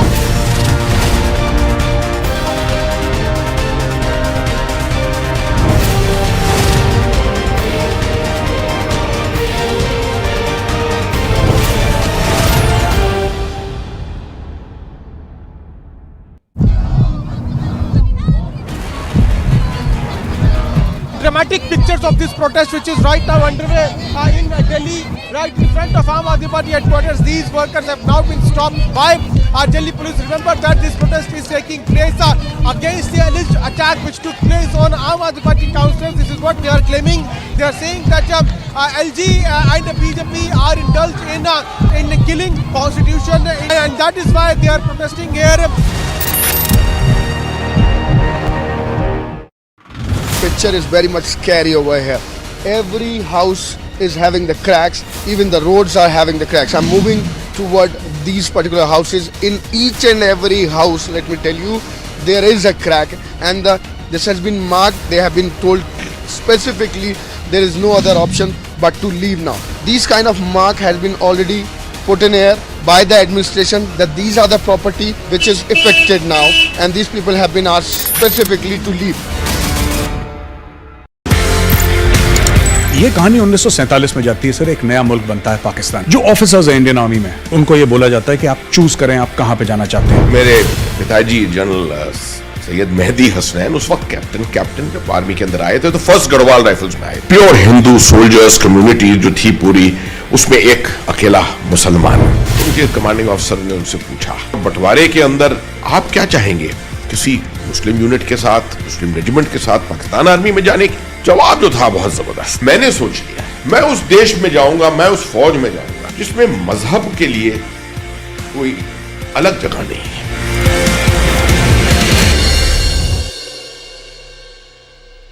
It is only the Republic Media Network's non-stop campaign, Arrest Shankar Mishra, is a national